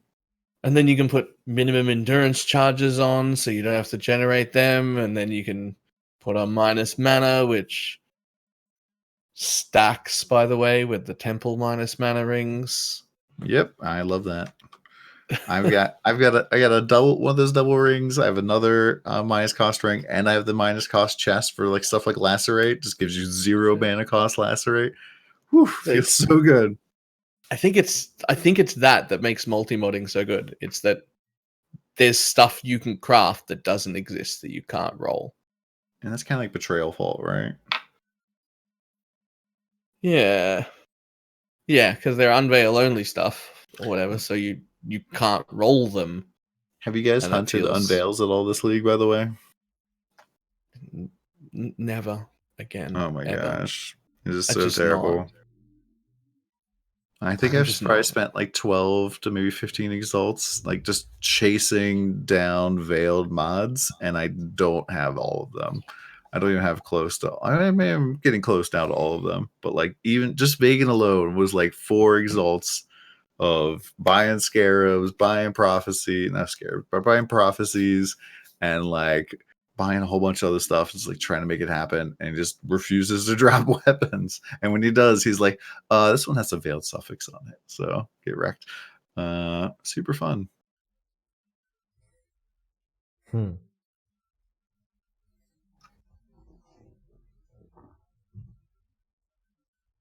I'm just distracted by the chat. Someone posted something, and I'm trying to find out whether it's worth showing that on the big screen. There's now ones that can roll minion very modifiers. Nice. That is very nice. Okay. Give me one moment and we'll show it on the screen. Why did it have to be only a wand? I'm a professional, I swear. I can't get Fortify with a wand. Sure you can. Shit charge. Let's go. Yeah, okay. Weapon swap forgot you blade could do storm that, it. What's up, blade storm? Yeah.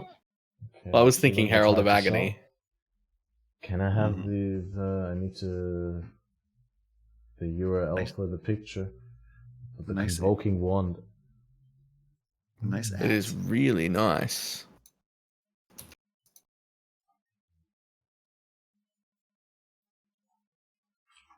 Yeah, just weapon swap to Vigilant Strike. That'll work. Not even kidding. That's definitely the play. +1 to level of. I wish that whoever was demonstrating this wand just now would hold Alt so I could see if there was another tier of level to all minion skill gems. Because if there's a second tier of that, that's insane. All minion skill gems. That's pretty cool. Uh-huh. I didn't actually see that at first. And so I think that does make it a lot more interesting. That's like the only thing I saw. I just ignored everything else on the eye. This is also the second time that they've shown where they're like going to have items that give plus to all, like that new Yeah, the dagger that's like global one, yeah. plus to all physical spells. And so it's kind of interesting because we've kind of complained for a long time where it's like, hey, we really need those unique that made it so that like your one-handed weapon and your shield, like those sockets work together or something like that. And it seems like they're kind of going where like you can get modifiers on your one-handed items that will give you buffs to everything else, which kind of like just makes like a stat stick problem almost all over again. And like, but obviously not for melee, but it's just like they very much like just having kind of stat sticky things for spells and minions apparently. People have been getting very excited about that dagger with Herald of Agony because it says physical and spell, but that's not going to work. Like I'm like 99% sure it's not going to work. It's not going to work on that. It's not going to work on Herald of Purity. It's not going to work on Heralds because they're not spells. They look like they've got the spell tag, but they don't actually gain levels with plus level to spell modifiers. They're not actually spells. They have the word spell in the tag, but they're in that weird area where they've got the tag there because it has to be there for some reason, but it doesn't actually gain levels with plus level to spells. And so those things aren't going to scale with that dagger. 99% sure. Interesting, because it definitely does say it has the spell tag, so I would assume it would work. Yeah, and it all of the heralds have a spell tag, but the damage doesn't get increased with spell damage. But are there sources of plus to spell gems? I don't think there are, right? Because like the way I probably see it is that the spell you cast is the like bringing the herald buff onto yourself, right? And so it's kind of like SRS, like you cast a spell, but that summons a monster. Yeah, summons a little like raging skull, and so that doesn't necessarily buff spell damage. Doesn't buff SRS, even though it has the spell tag. But I think plus level of gem is a little bit different because it is a spell gem. So it should increase the level of the gem, which increases the level of the buff you're putting on yourself, which then increases the level of your Herald of Agony. Yeah, well, most now I'm only 70% sure. Then you add in the fact that you get back the synthesis rings, which are buffing the crap out of Herald of Agony, and it's looking like a Herald of Agony leak. Honestly, I just walk around dual wielding those if it works.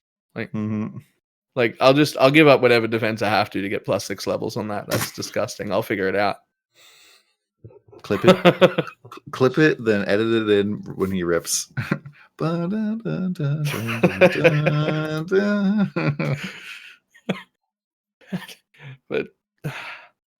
now I'm wondering whether it will work. You've got me thinking maybe that is how, because it doesn't scale with spell damage. It could work either way. Shit, now I don't know. Now I need to find out. Wait, what? Can you quickly repeat what exactly do you know what works? Whether this affects Herald of Agony at all, or no, not this. This will affect Herald of Agony probably. It's a minion gem for sure, right? yeah. But Yeah. the unique dagger says +3 levels to physical spells. And Herald And of Agony has spell Herald of and Agony physical. does have the spell and physical tag, but it's not actually a spell. The dagger. Okay, yeah. Yeah, No, it's not should actually a work. spell, I mean, it's though. plus level 2 spells, right? Yeah, but it doesn't scale with spell damage at all. Yeah, but it's plus It's not level to actually a spell. It was plus level. Yeah, but it's not a spell. It doesn't work in any other sense that a spell works. I was But- under the impression it'd work. Heralds are spells. Yeah. They don't deal spell damage, but it's plus level. It doesn't say Yeah, plus that's like spell skills deal 30% more damage wouldn't work, right? Because But yeah, Herald of the Agony way doesn't deal damage or doesn't deal spell damage. the way Don described it, then that also sounds at worst equally likely. We've just never encountered anything that would make us question it before. And so now I don't know. I assumed it wouldn't, and now I'm like, well, But you're right. I mean, that could go either way. We've Herald never of Purity experienced also has a this. physical tag. Yeah. Also pretty. What sick. does? Herald of Purity? Yeah. Like if you're running a build that a pure physical spellcaster, like some Blade Vortex or Blade Fall, and then you're running Herald of Purity anyway because you want to have more damage, right? And other heralds don't really do anything if you're running those daggers because you deal no elemental damage. But then the Herald of Purity will also be boosted by 6 levels when you dual wield those daggers. That's insane. How much base damage are 6 levels on Herald of Purity? But what attacker are you going to be using that's going to make Herald of Purity good with that dagger? Herald of Purity does adds flat damage to attacks and spells. Okay. And also it spawns minions that distract enemies. You can link it with blind for free. So They get chained on. Thanks. Lightning Arrow Exile with all of the prophecy buffs. Boom. Yeah, just don't run chain maps forehead. But Lightning Arrow chains naturally forehead. No, it doesn't. Hers does. I at least. mean, it doesn't chain, but it explodes. Oh yeah. Yeah. No, There's like that will definitely hurt you. But I was just like, hey, but chain. Since when does it chain naturally? But I know what you mean. Yeah, and it definitely overlaps. Okay. It looks like 2 people in chat have checked the Herald of Agony skill gem now with the life sprig that says plus the spell gems. Mhm. And it's giving it a level. Throwing it in a life sprig is giving it a level. So it does work, which means plus 6 levels to Herald of Agony by dual wielding them. Wait, I mean, And- it was sure that it was going to work in a life sprig. I could have told you that. And Herald of Agony rings. Yep. What level are we going to end up with Herald of Agonies? Does that end up being 30? More than 32? 30? Well, you can't get it in a staff, so 34? 34 and a +1 gem skin of the loyal, says Dan. Level 34 Herald. That's disgusting. The real question is, have they programmed those levels to have actual buff effects on them or not? Chat says, those daggers aren't that good. It's a trap. Noob trap. Buys all of the daggers. Right. Before, I just before found the guy Massive- who's looking to buy as many daggers as he can find. Every skill goes to the 40. Okay, that's good. Waits till Mathel but makes the build, sells for multiple mirrors. That's definitely super sick. Yeah, I mean, the daggers only say non-elemental damage. Do you guys see the rise of the poison meta again? Bladefall poison. Could be. Yep. Also the one that spins around you. Blade That's like Vortex? that. That's the one. Blade Vortex. Blade Vortex. That's going to be pretty good with that. I honestly hope that poison is gonna be an archetype that works again outside of Okay. assassin. So, Yeah. Assassin getting reworked as the poison ascendancy is the only one I'm really not happy with, even though we haven't seen it yet. So I know I can't be not happy with it yet because I haven't seen it, but I am, and I'll tell you why. There's a small trend of that they've been doing recently where they try to rework ascendancies into a specific thing, Archetypes, yeah. like into an archetype, like they put brand nodes on Hierophant, I don't mind the archetyping, which but exists the there, by the specific way. skill synergy, yeah. And so what ends up happening, and I've said this before a few times, but what ends up happening is either the buffs to that archetype that you give the ascendancies are essentially worthless, and then you don't need them, and you can make that kind of build as anything, or they're so good that it's mandatory. Those are the only two options. You either have every poison build must be an assassin or it'll be shit, or the buffs that they're giving to assassin to make poison work are not important enough, and the other changes that come with poison means anyone can do poison, and assassin just falls by the wayside again and doesn't matter. And those are actually the only two options when you try and pigeonhole an archetype into a specific ascendancy. It either becomes mandatory or worthless. I would say like there's a lot of them, like chat saying here that like Pathfinder, Herald of Agony, and like Brand Hero are things that people don't do. But then like Impale Champion, like there are a lot of people who do Impale Champion. There's a lot of people who do Impale without Champion. And so Is there a lot of champions without doing Impale though? Probably not, but like Champion without doing Impale is honestly just fine. If you're doing like as extra and doing Elemental, like totally fine. Able to hit like incredible amounts of DPS, able to turn Uber Elder into Pile Rag super fast. And yeah, so it's like I definitely think that that's at least one example, but I'd say overall I would agree that they've done a really bad job of like making these archetypes actually stick. Like I don't even know, like even like maybe some of the cold damage over time occultist, but now that they've like smacked occultist so hard, nobody wants to play it anymore, and can't even necessarily think of an archetype that I'm like, wow, like that archetype. I actually have a cold damage over time occultist right now. I have a level 95 cold snapper. It's my best character of the league. There you go, man.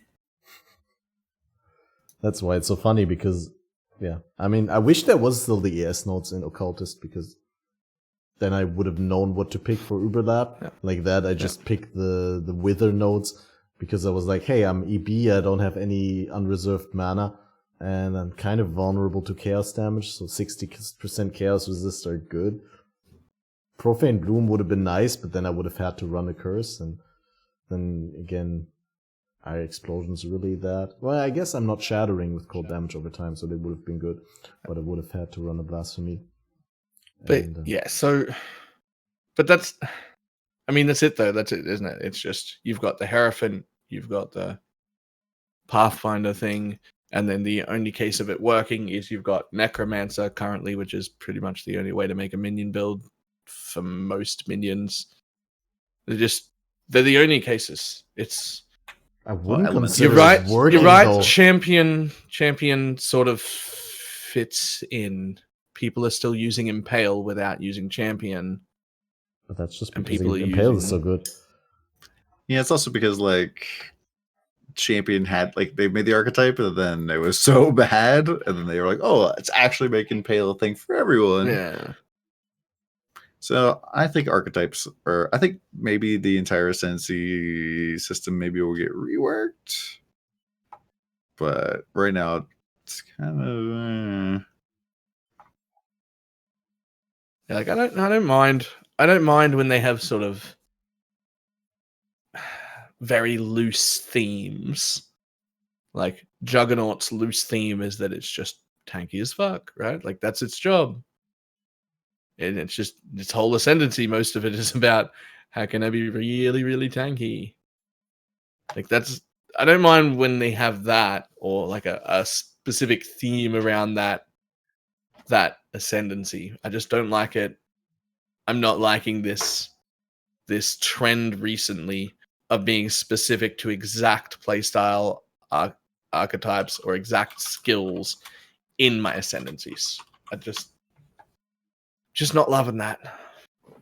Yeah, kind of like Guardian has the what you call it, the Herald of Purity, like direct buff in it. It's like, Yeah. ooh. Lily, how do you feel about strong skill synergies within ascendancies? Not a huge fan of them shoehorning it into like certain thing. Like, I mean that I say it's 99% what they're gonna do with Assassin right here. Pretty sure that's what's gonna happen. Like, You think poison assassins are going to be good, Yeah, but then yeah. you're done. If you're poisoned, you're Pretty going to be one. yeah. Or I mean, like Viper Strike Pathfinder, I guess. But like, I think they'll all be Assassin after they buff it. I mean, Yeah. depending what they do, or it's still not very good, but I doubt they'd do that since it's been really long since there's been like a big poison build. Like, I haven't played poison. Like I said, I haven't played a pure fizz build in a while, but a poison build I haven't played since like double dipping was a thing. Yeah, double dipping with Bladefall traps or mines. Bladefall proliferation. Was so good. It was Yeah. okay. Yeah, I also think that it's not good when it's too strong, and when it's too weak, you're like, why even bother? I think the perfect example is where you, Balor, said that that Necromancer is a case where it works, and I'd like to disagree. Like that's exactly when it doesn't work, when Necromancer is the only class that you want to be for it. Well, no. Yeah, So- that's the other extreme. I don't like that either.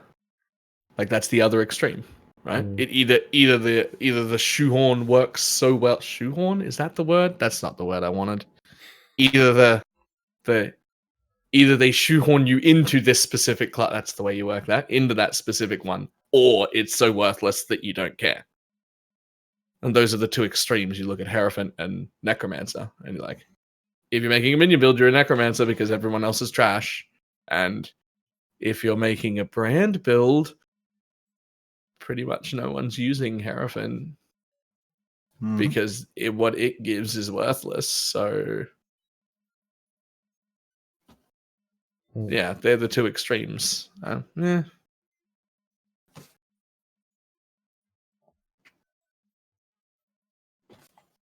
Yeah, we touched upon Necromancer already. So there's really not that much to talk about in terms of the reworked archetypes. We really have to see how they do it and whether they do a better job with these than with the previous ones in terms of keeping them open to all sorts of styles of play, and at the same time making it so that the synergies that they do have with existing skills or play styles are not so strong that they then are the only way how to play them.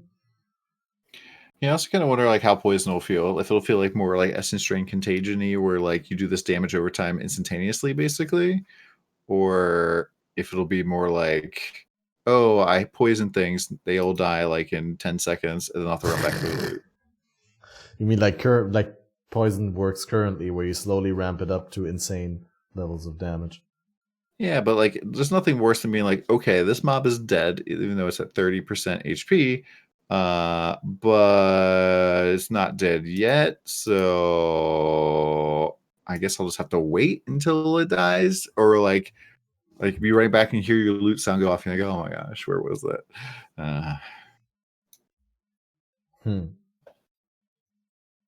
Yeah. I mean, does it? XP range is also a factor then, right? Because if you could be sure that it dies when you're still in range, then it's fine. But do things even continue to degen when you're out of activation range? Because I know that stuff like Barrows or other on death effects, they continue to linger around, right? I don't think it does. There used to be like a bug where you could like poison Shaper, and like then when he ports you away, and like the poison's like still on him, like ready to go when you came back. Okay, and so he also regened in that time then. Mm-hmm. Oh, that's enough. Damn. Yeah, I really hope that they do something about those things.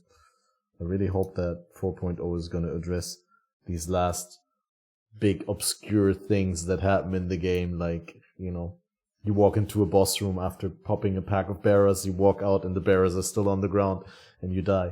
Or, you know, you port back into a boss fight and there's invisible AoE, you walk into a slam that wasn't visible, you have to remember that that's a thing. Mm-hmm. I feel that's like definitely going to still be in the game, so. That's definitely going to be in the game still, you think? I mean, next Mm-hmm. patch for sure, but in the future, do you have reason to assume that will not leave the game?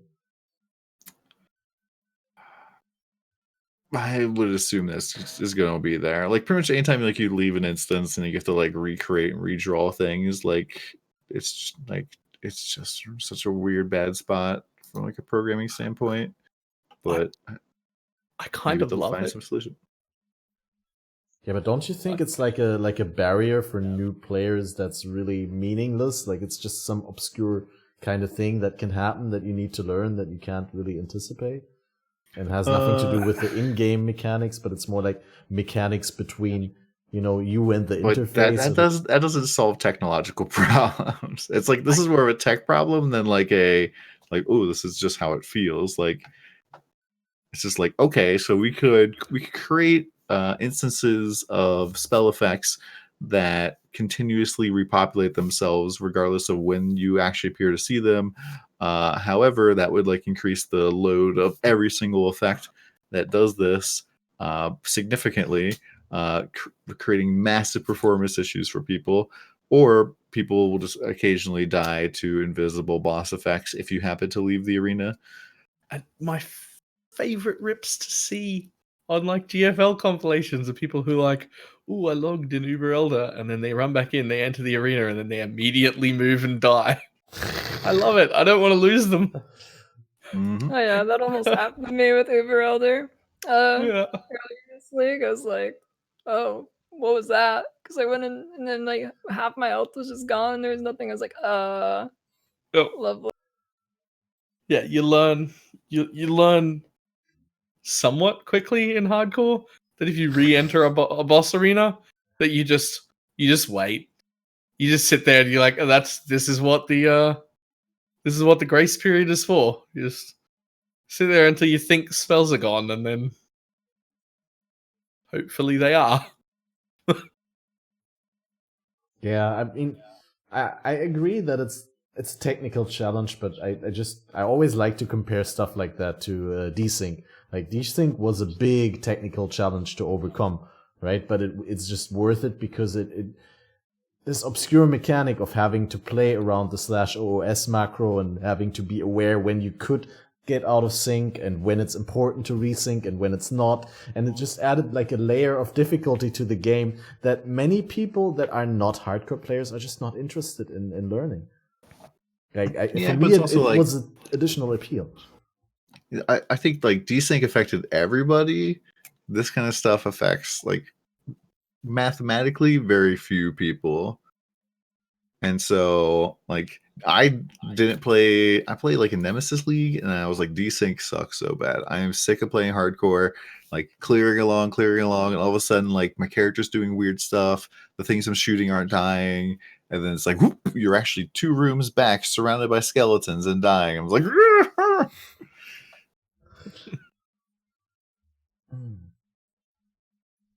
It'd be interesting to see them fix it. Yeah. It does seem like the kind of thing that could really only get fixed in massive expansions like 4.0 or but just probably maybe more typically likely different something engine, like probably. 5.0. That's yeah, like it's I I just like the idea of it. You know, they always say they want to make the game in a way that it feels like it's not made 10 years ago, but it's made now. And, you know, that sort of stuff is just, I think, important, that it just feels ultra polished. And, I mean, it also, I mean, excuse me if I jump topics again, but that also hooks into the whole master rework, right? The fact that we can now stack up the master missions, that just feels way more up to date with the current online MMOs or RPGs, that you get your dailies and you can store them up. I think honestly, the master save up kind of doesn't feel modern, and it feels kind of like modern, but in like kind of the wrong way. Feels kind of like casualing it a little bit, which is, I think, okay, but it's also like, the reason I think it's okay is because we have almost too much master content.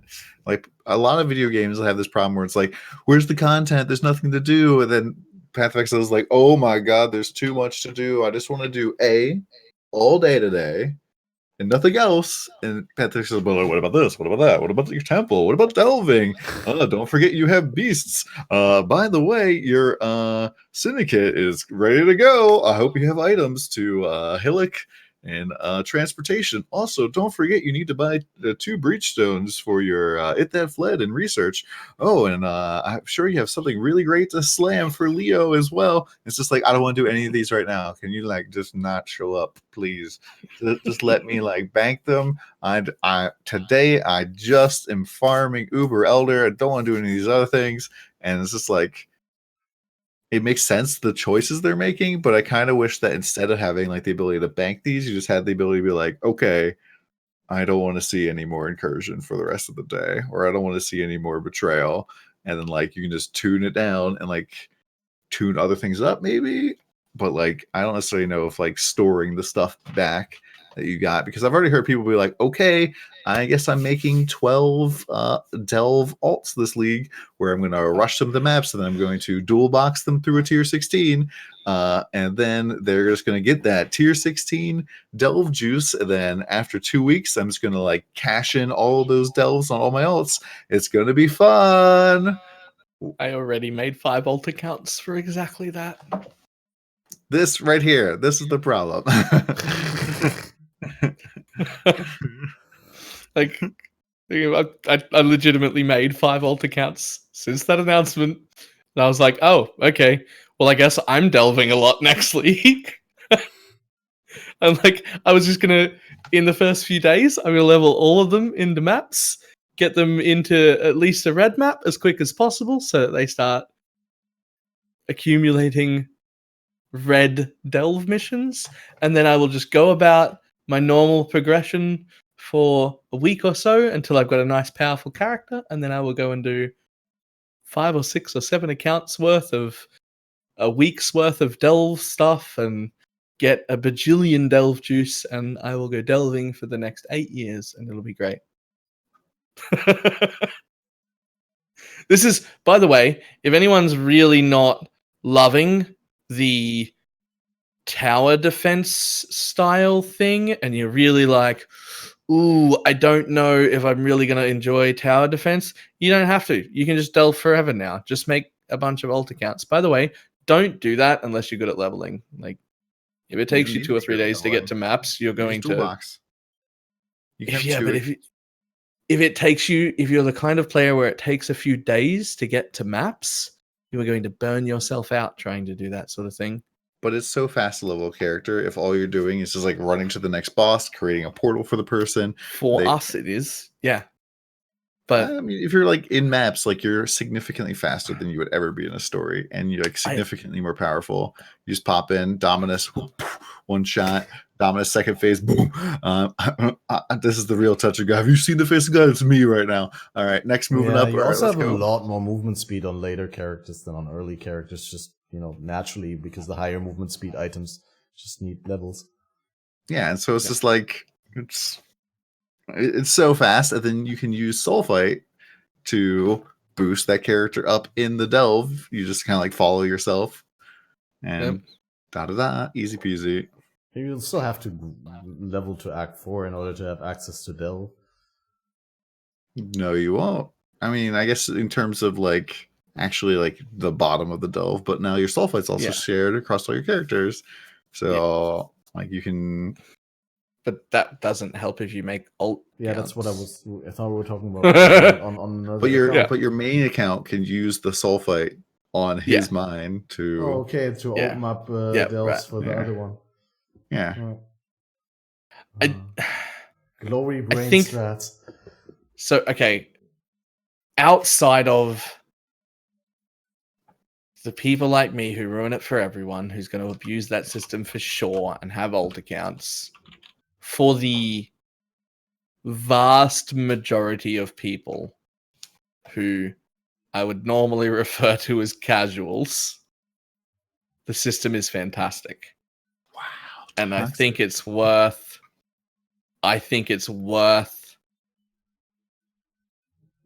having some abuse cases that certain people are going to abuse for the convenience of what's going to be probably 95% of people having it not get abused. Yeah, they're going to have a much just better like, time. don't look at me running all these alt accounts. Just be happy that you got it.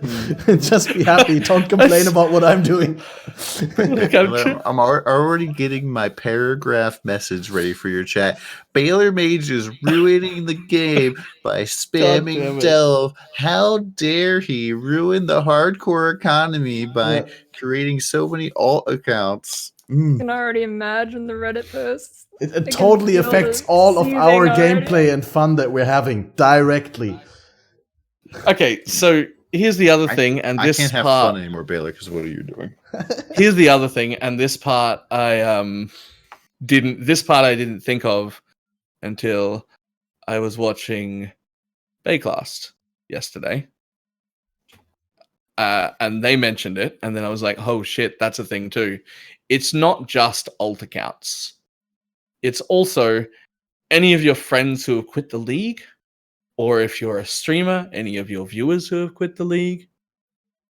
With them piling up the way they do, even with you not playing, if in the last month of your league, you've got a group of 9 friends that were playing at the beginning that have all quit since then, you will be able to get one of your friends to jump back on and be like, hey, can you just, while you're doing other things, can you just tab in every like minute or two and just launch me 92 delve missions in a row because they've just been accumulating on your account? Like, you'll be able to do that. Or like that's a thing that's going to happen. Mm-hmm. And so there's definitely going to be some cases of extreme abuse with these sort of things. But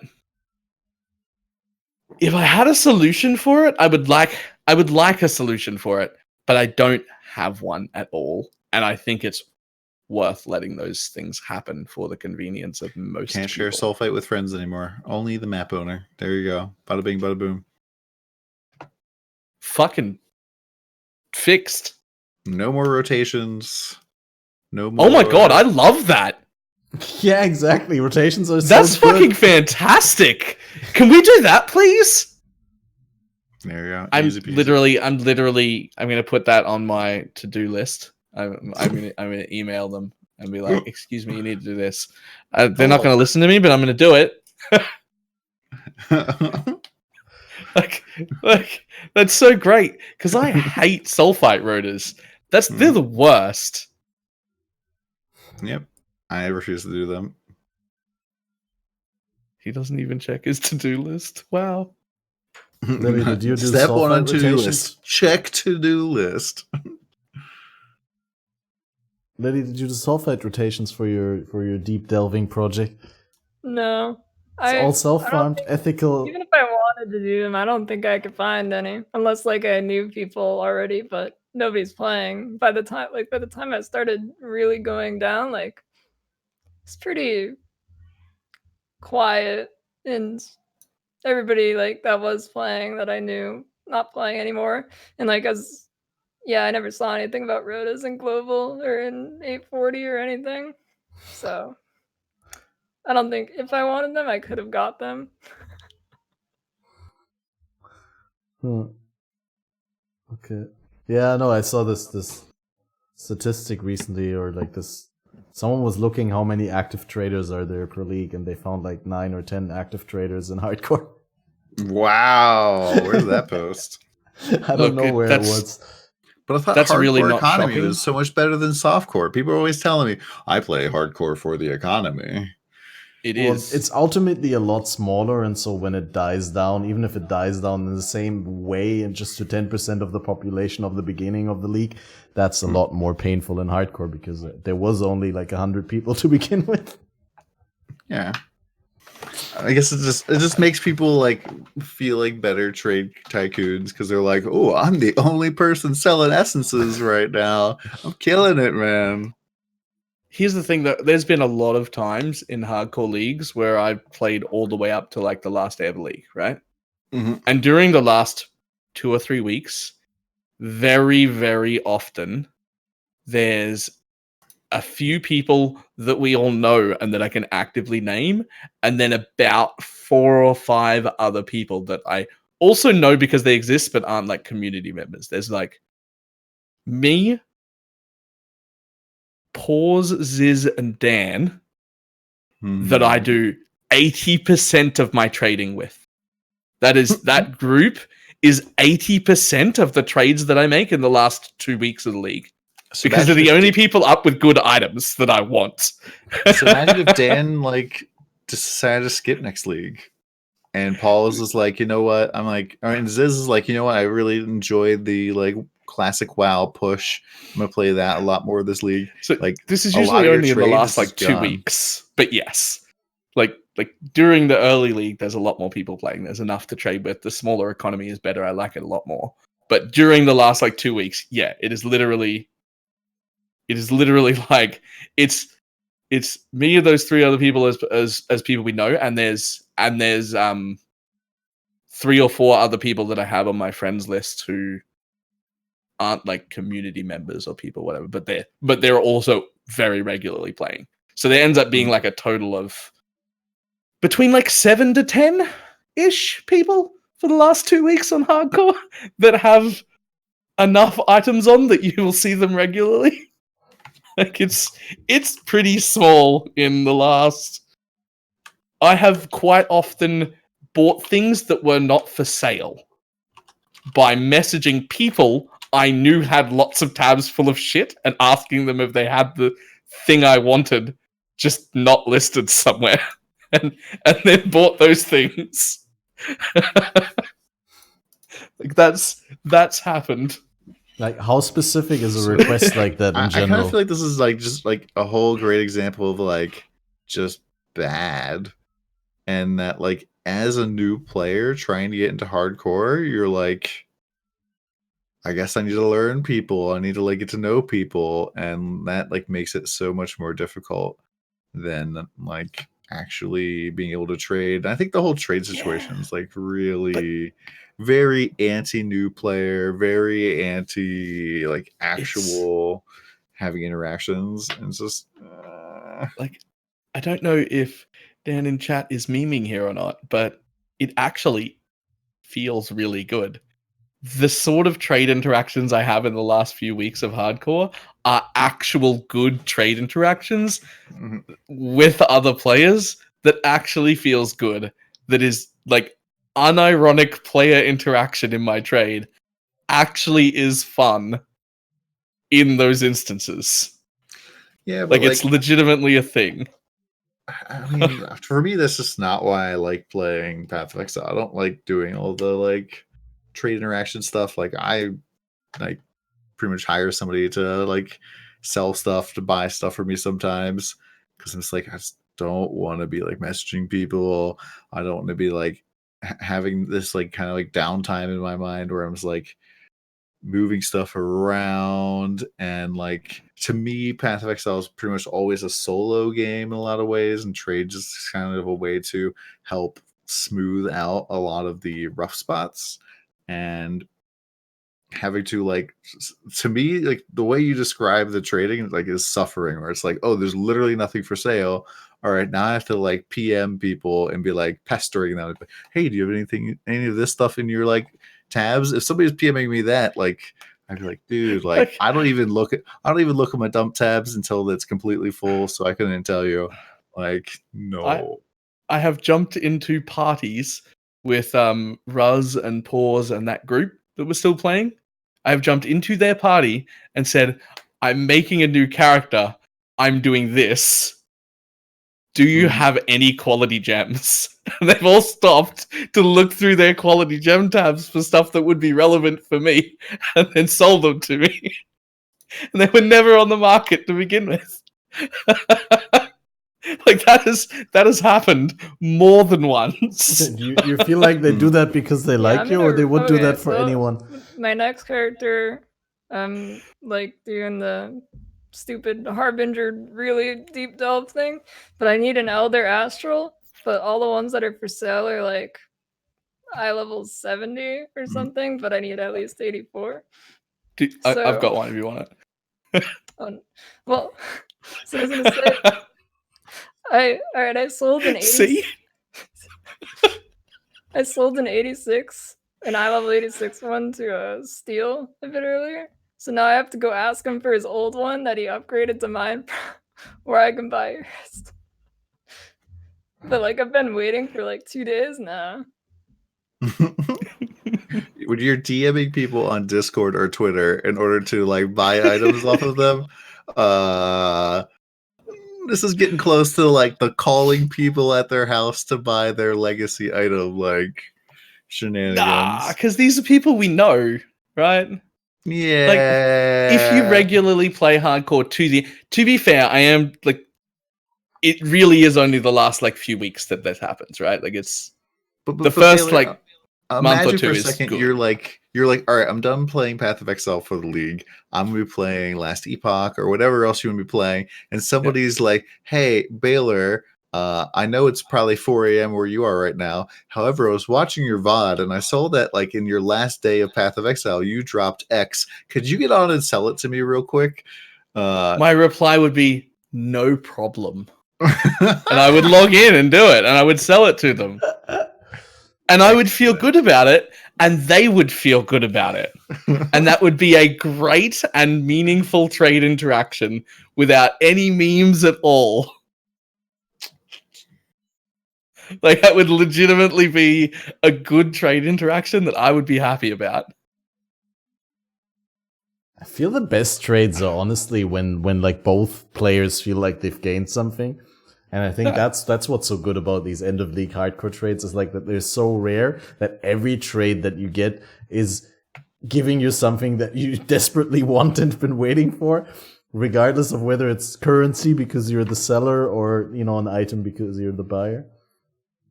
But if you're logging on after having already quit the league to sell something to someone, then you're not really benefiting from that, right? If you're not intending to do anything with what you get from them. I get to add to my Exalt collection in Standard. That's Exalt collection in Standard, Omega Law. Yeah, also I get to help fellow hardcore players. There aren't a lot of us left, so I like that. Like, it makes me feel good. I get that. Like, I've done it before. What you I've get logged out in. of that is that the person will play hardcore next league again. Yeah, that's it. That's what you get out of it. So don't quit. Please, everybody stay. Like, we can only handle like 1 or 2 more people that play till the end of the league quitting. There's plenty of trades in the first like month or two. It's the last few weeks that's like this only. But it can be rough. Yeah, I really think I didn't think you guys would get to this point. I feel really touched now. I'm actually thinking about transferring out of SSF just to be part of this nice hardcore community and to help out people with it, with their gearing. It's really nice. I've done that too. I've looked for offline watchers' eyes and things like that, and you'll see ones that have gone up like 12 days ago, and you can message them. Like you can message their account through the trade website. Like you can just send them a message, and then like a day or two later, they've gotten back to me and be like, "Hey, I just got your message. Do you still want this watcher's eye?" And I'm like, "Yes, I do." And then I get my cool watcher's eye. It's great. It only took like 2 days. Yeah, no, and it felt good though. Like it felt good. Like, okay, sure, it took 2 days, and but it's a really expensive watcher's eye that's fantastic for my build, but I also don't need it to function. Imagine Like, it having a was 5-day good. auction house. Just saying.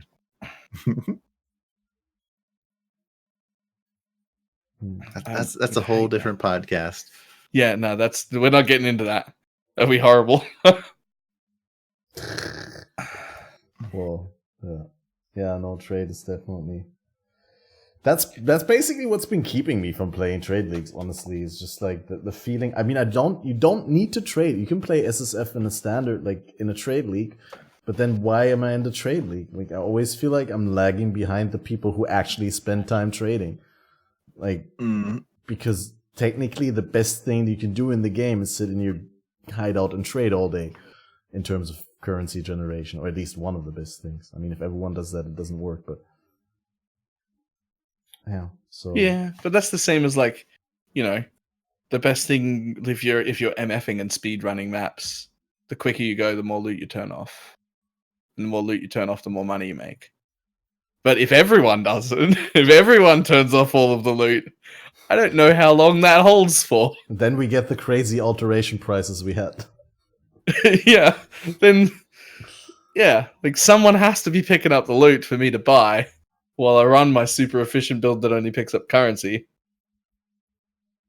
Like everything's got a place.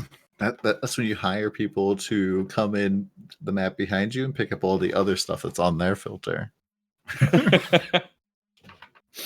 Don't even hire them. Just ask for like a cut. Just be like, you can pick up everything that's left behind, and you give me 20%. I wasn't picking it up anyway. Done.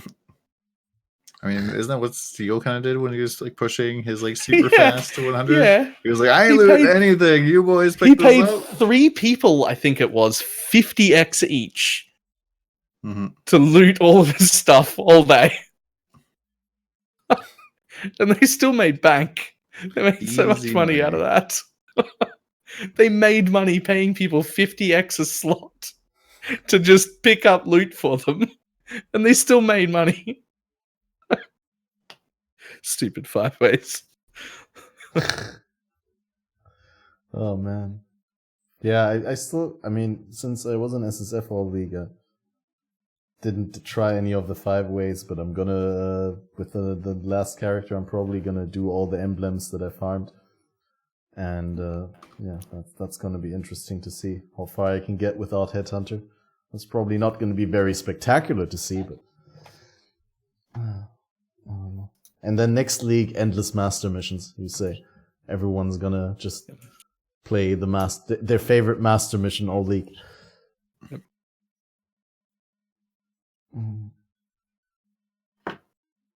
I could totally see that. I mean, it'll be different with temples, I think, but like sulfite, like I think sulfite scarabs will be cheaper, maybe, but there'll definitely be a bunch of people who are like, well, I found the fastest way to level up different accounts. Might as well do 40 of these, one a day.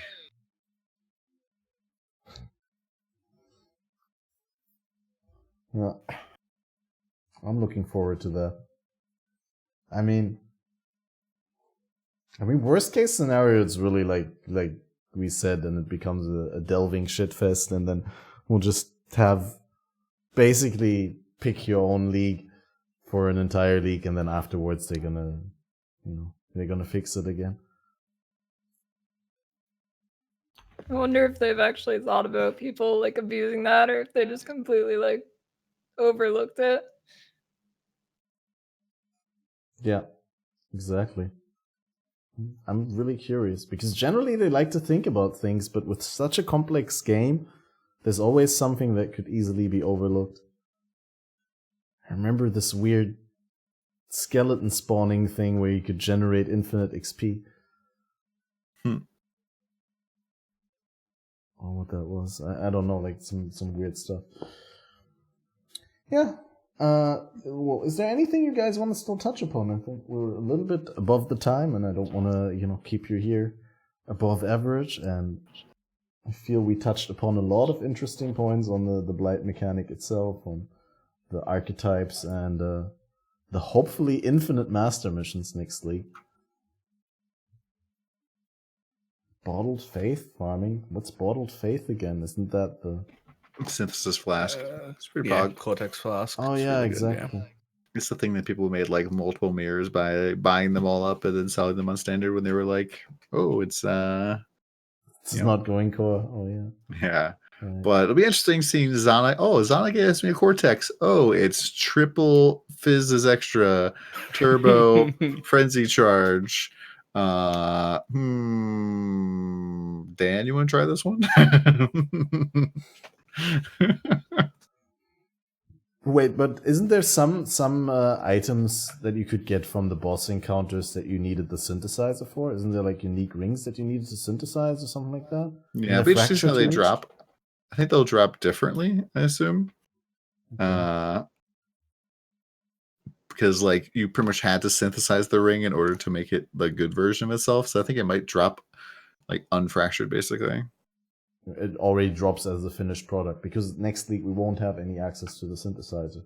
So that's why I'm so curious. It'll be interesting to see how they implement that.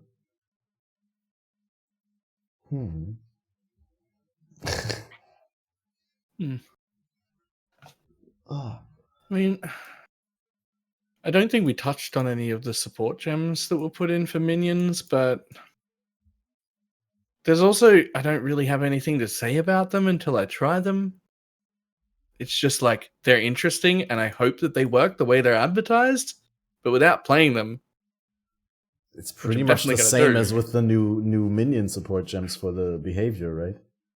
Or is that what you that's said? what I'm talking about. Okay, I thought Yeah, we were talking the about support mind gems. support. Like, I wanna play them to find out if they're as good as they seem they will be, then minions might be good as long as you don't want to worry about the blight stuff. But it just without playing them, I can't really. I'm excited to try them, but they might still be garbage. I don't know. Minions. Just I love minion builds, but in most games, just I hope that these changes fix it, because I really love minions in most games, and I would like to be able to play more minion builds and have them be good. But that's all I got for them, because I need to play, need to find. Yeah, even if we have the text or the exact gem description, you need to play them. It's all about the AI and how it actually works. Because minions already did enough damage, almost all of them. Maybe not SRS, but there were plenty of minions that already did enough damage. They just derp all the time, so they don't actually do their damage. So it's all about whether or not the AI is functional and good. I think that's a pretty great closing thought. I want to quickly tell everyone that this will be uploaded to YouTube. So if you haven't checked it from the beginning, it will be on the YouTube soon. And thanks for watching and joining in. And the next Faded Connections will be somewhere in 2 weeks from now. We will announce it, so follow all of us on Twitter in case you haven't yet, because we want to do a patch notes episodes after the patch notes are released. We want to do a patch notes episode before the league start, but there's very little time to cram that in. But this was really great. Thank you guys for being on there. It was a blast. Thanks for coming, DS Lily and DonTheCrown. Thanks for having me. Yeah, thanks for having us. It was really fun. And wait, I'm trying to skim chat real quickly. Maybe I'm lacking crucial information. No, I think it's fine. So, yeah. Thanks for watching, and goodbye. See you all. Oh, don't forget to follow the broadcasters here on the things. And if you follow Lily on Twitter, then you need to find the additional underscore. And I'm DonTheCrown TV on Twitter, but yeah, What? DonTheCrown. What? Really? Yep. DonTheCrown TV? Was there no DonTheCrown? Yeah, there was DonTheCrown. Damn. All good names already taken. I went know, on right? Mixer the other day and tried to check whether CatMaster's taken, and it's taken. Thanks. Have you guys checked your Mixer names? I totally don't have it reserved already, CatMaster. Yeah, I did maybe 6 months ago. I made an account for it just so that I have my name. I've got my name everywhere except Instagram, which is really, really, really annoying me. I really want my name back on Instagram. It's the only place where I'm not just BALORMAGE. Well, I did have a question for you guys before we go. Who here is playing Classic WoW? Not even if it was free. What? No, nobody's playing Classic WoW? Okay. I'm super hyped for that. Super hyped for Classic. As an Apparently- original vanilla raider, I'm like, so awesome. I'd actually rather not play video games, just at all, than play classic WoW. Did you play vanilla WoW or? Yes, and I loved it at the time. You're concerned also- that you're gonna get like, I'm not hooked interested again. in revisiting that. Mm-hmm. It is Okay. antiquated, outdated, and it's just old. I How don't long want have we awaited? I would really like to play it, but it's just 1 week since, like, between the classic release and the Pathofexile release, and I still want to play Pathofexile with my main focus, and just learning an entire new game for just 1 week, and we don't know whether it will ever be relaunched like that, and like if I played it back then, you get to 100%. level 20 maybe. If I played it back then, I would definitely be interested in revisiting it, but just like picking up all the stuff feels like a lot of time investment and brain cell investment. And I don't have that many. Mm-hmm. Well, I guess, finally, goodbye, YouTube, and see you all next time. Have a good one. See you guys.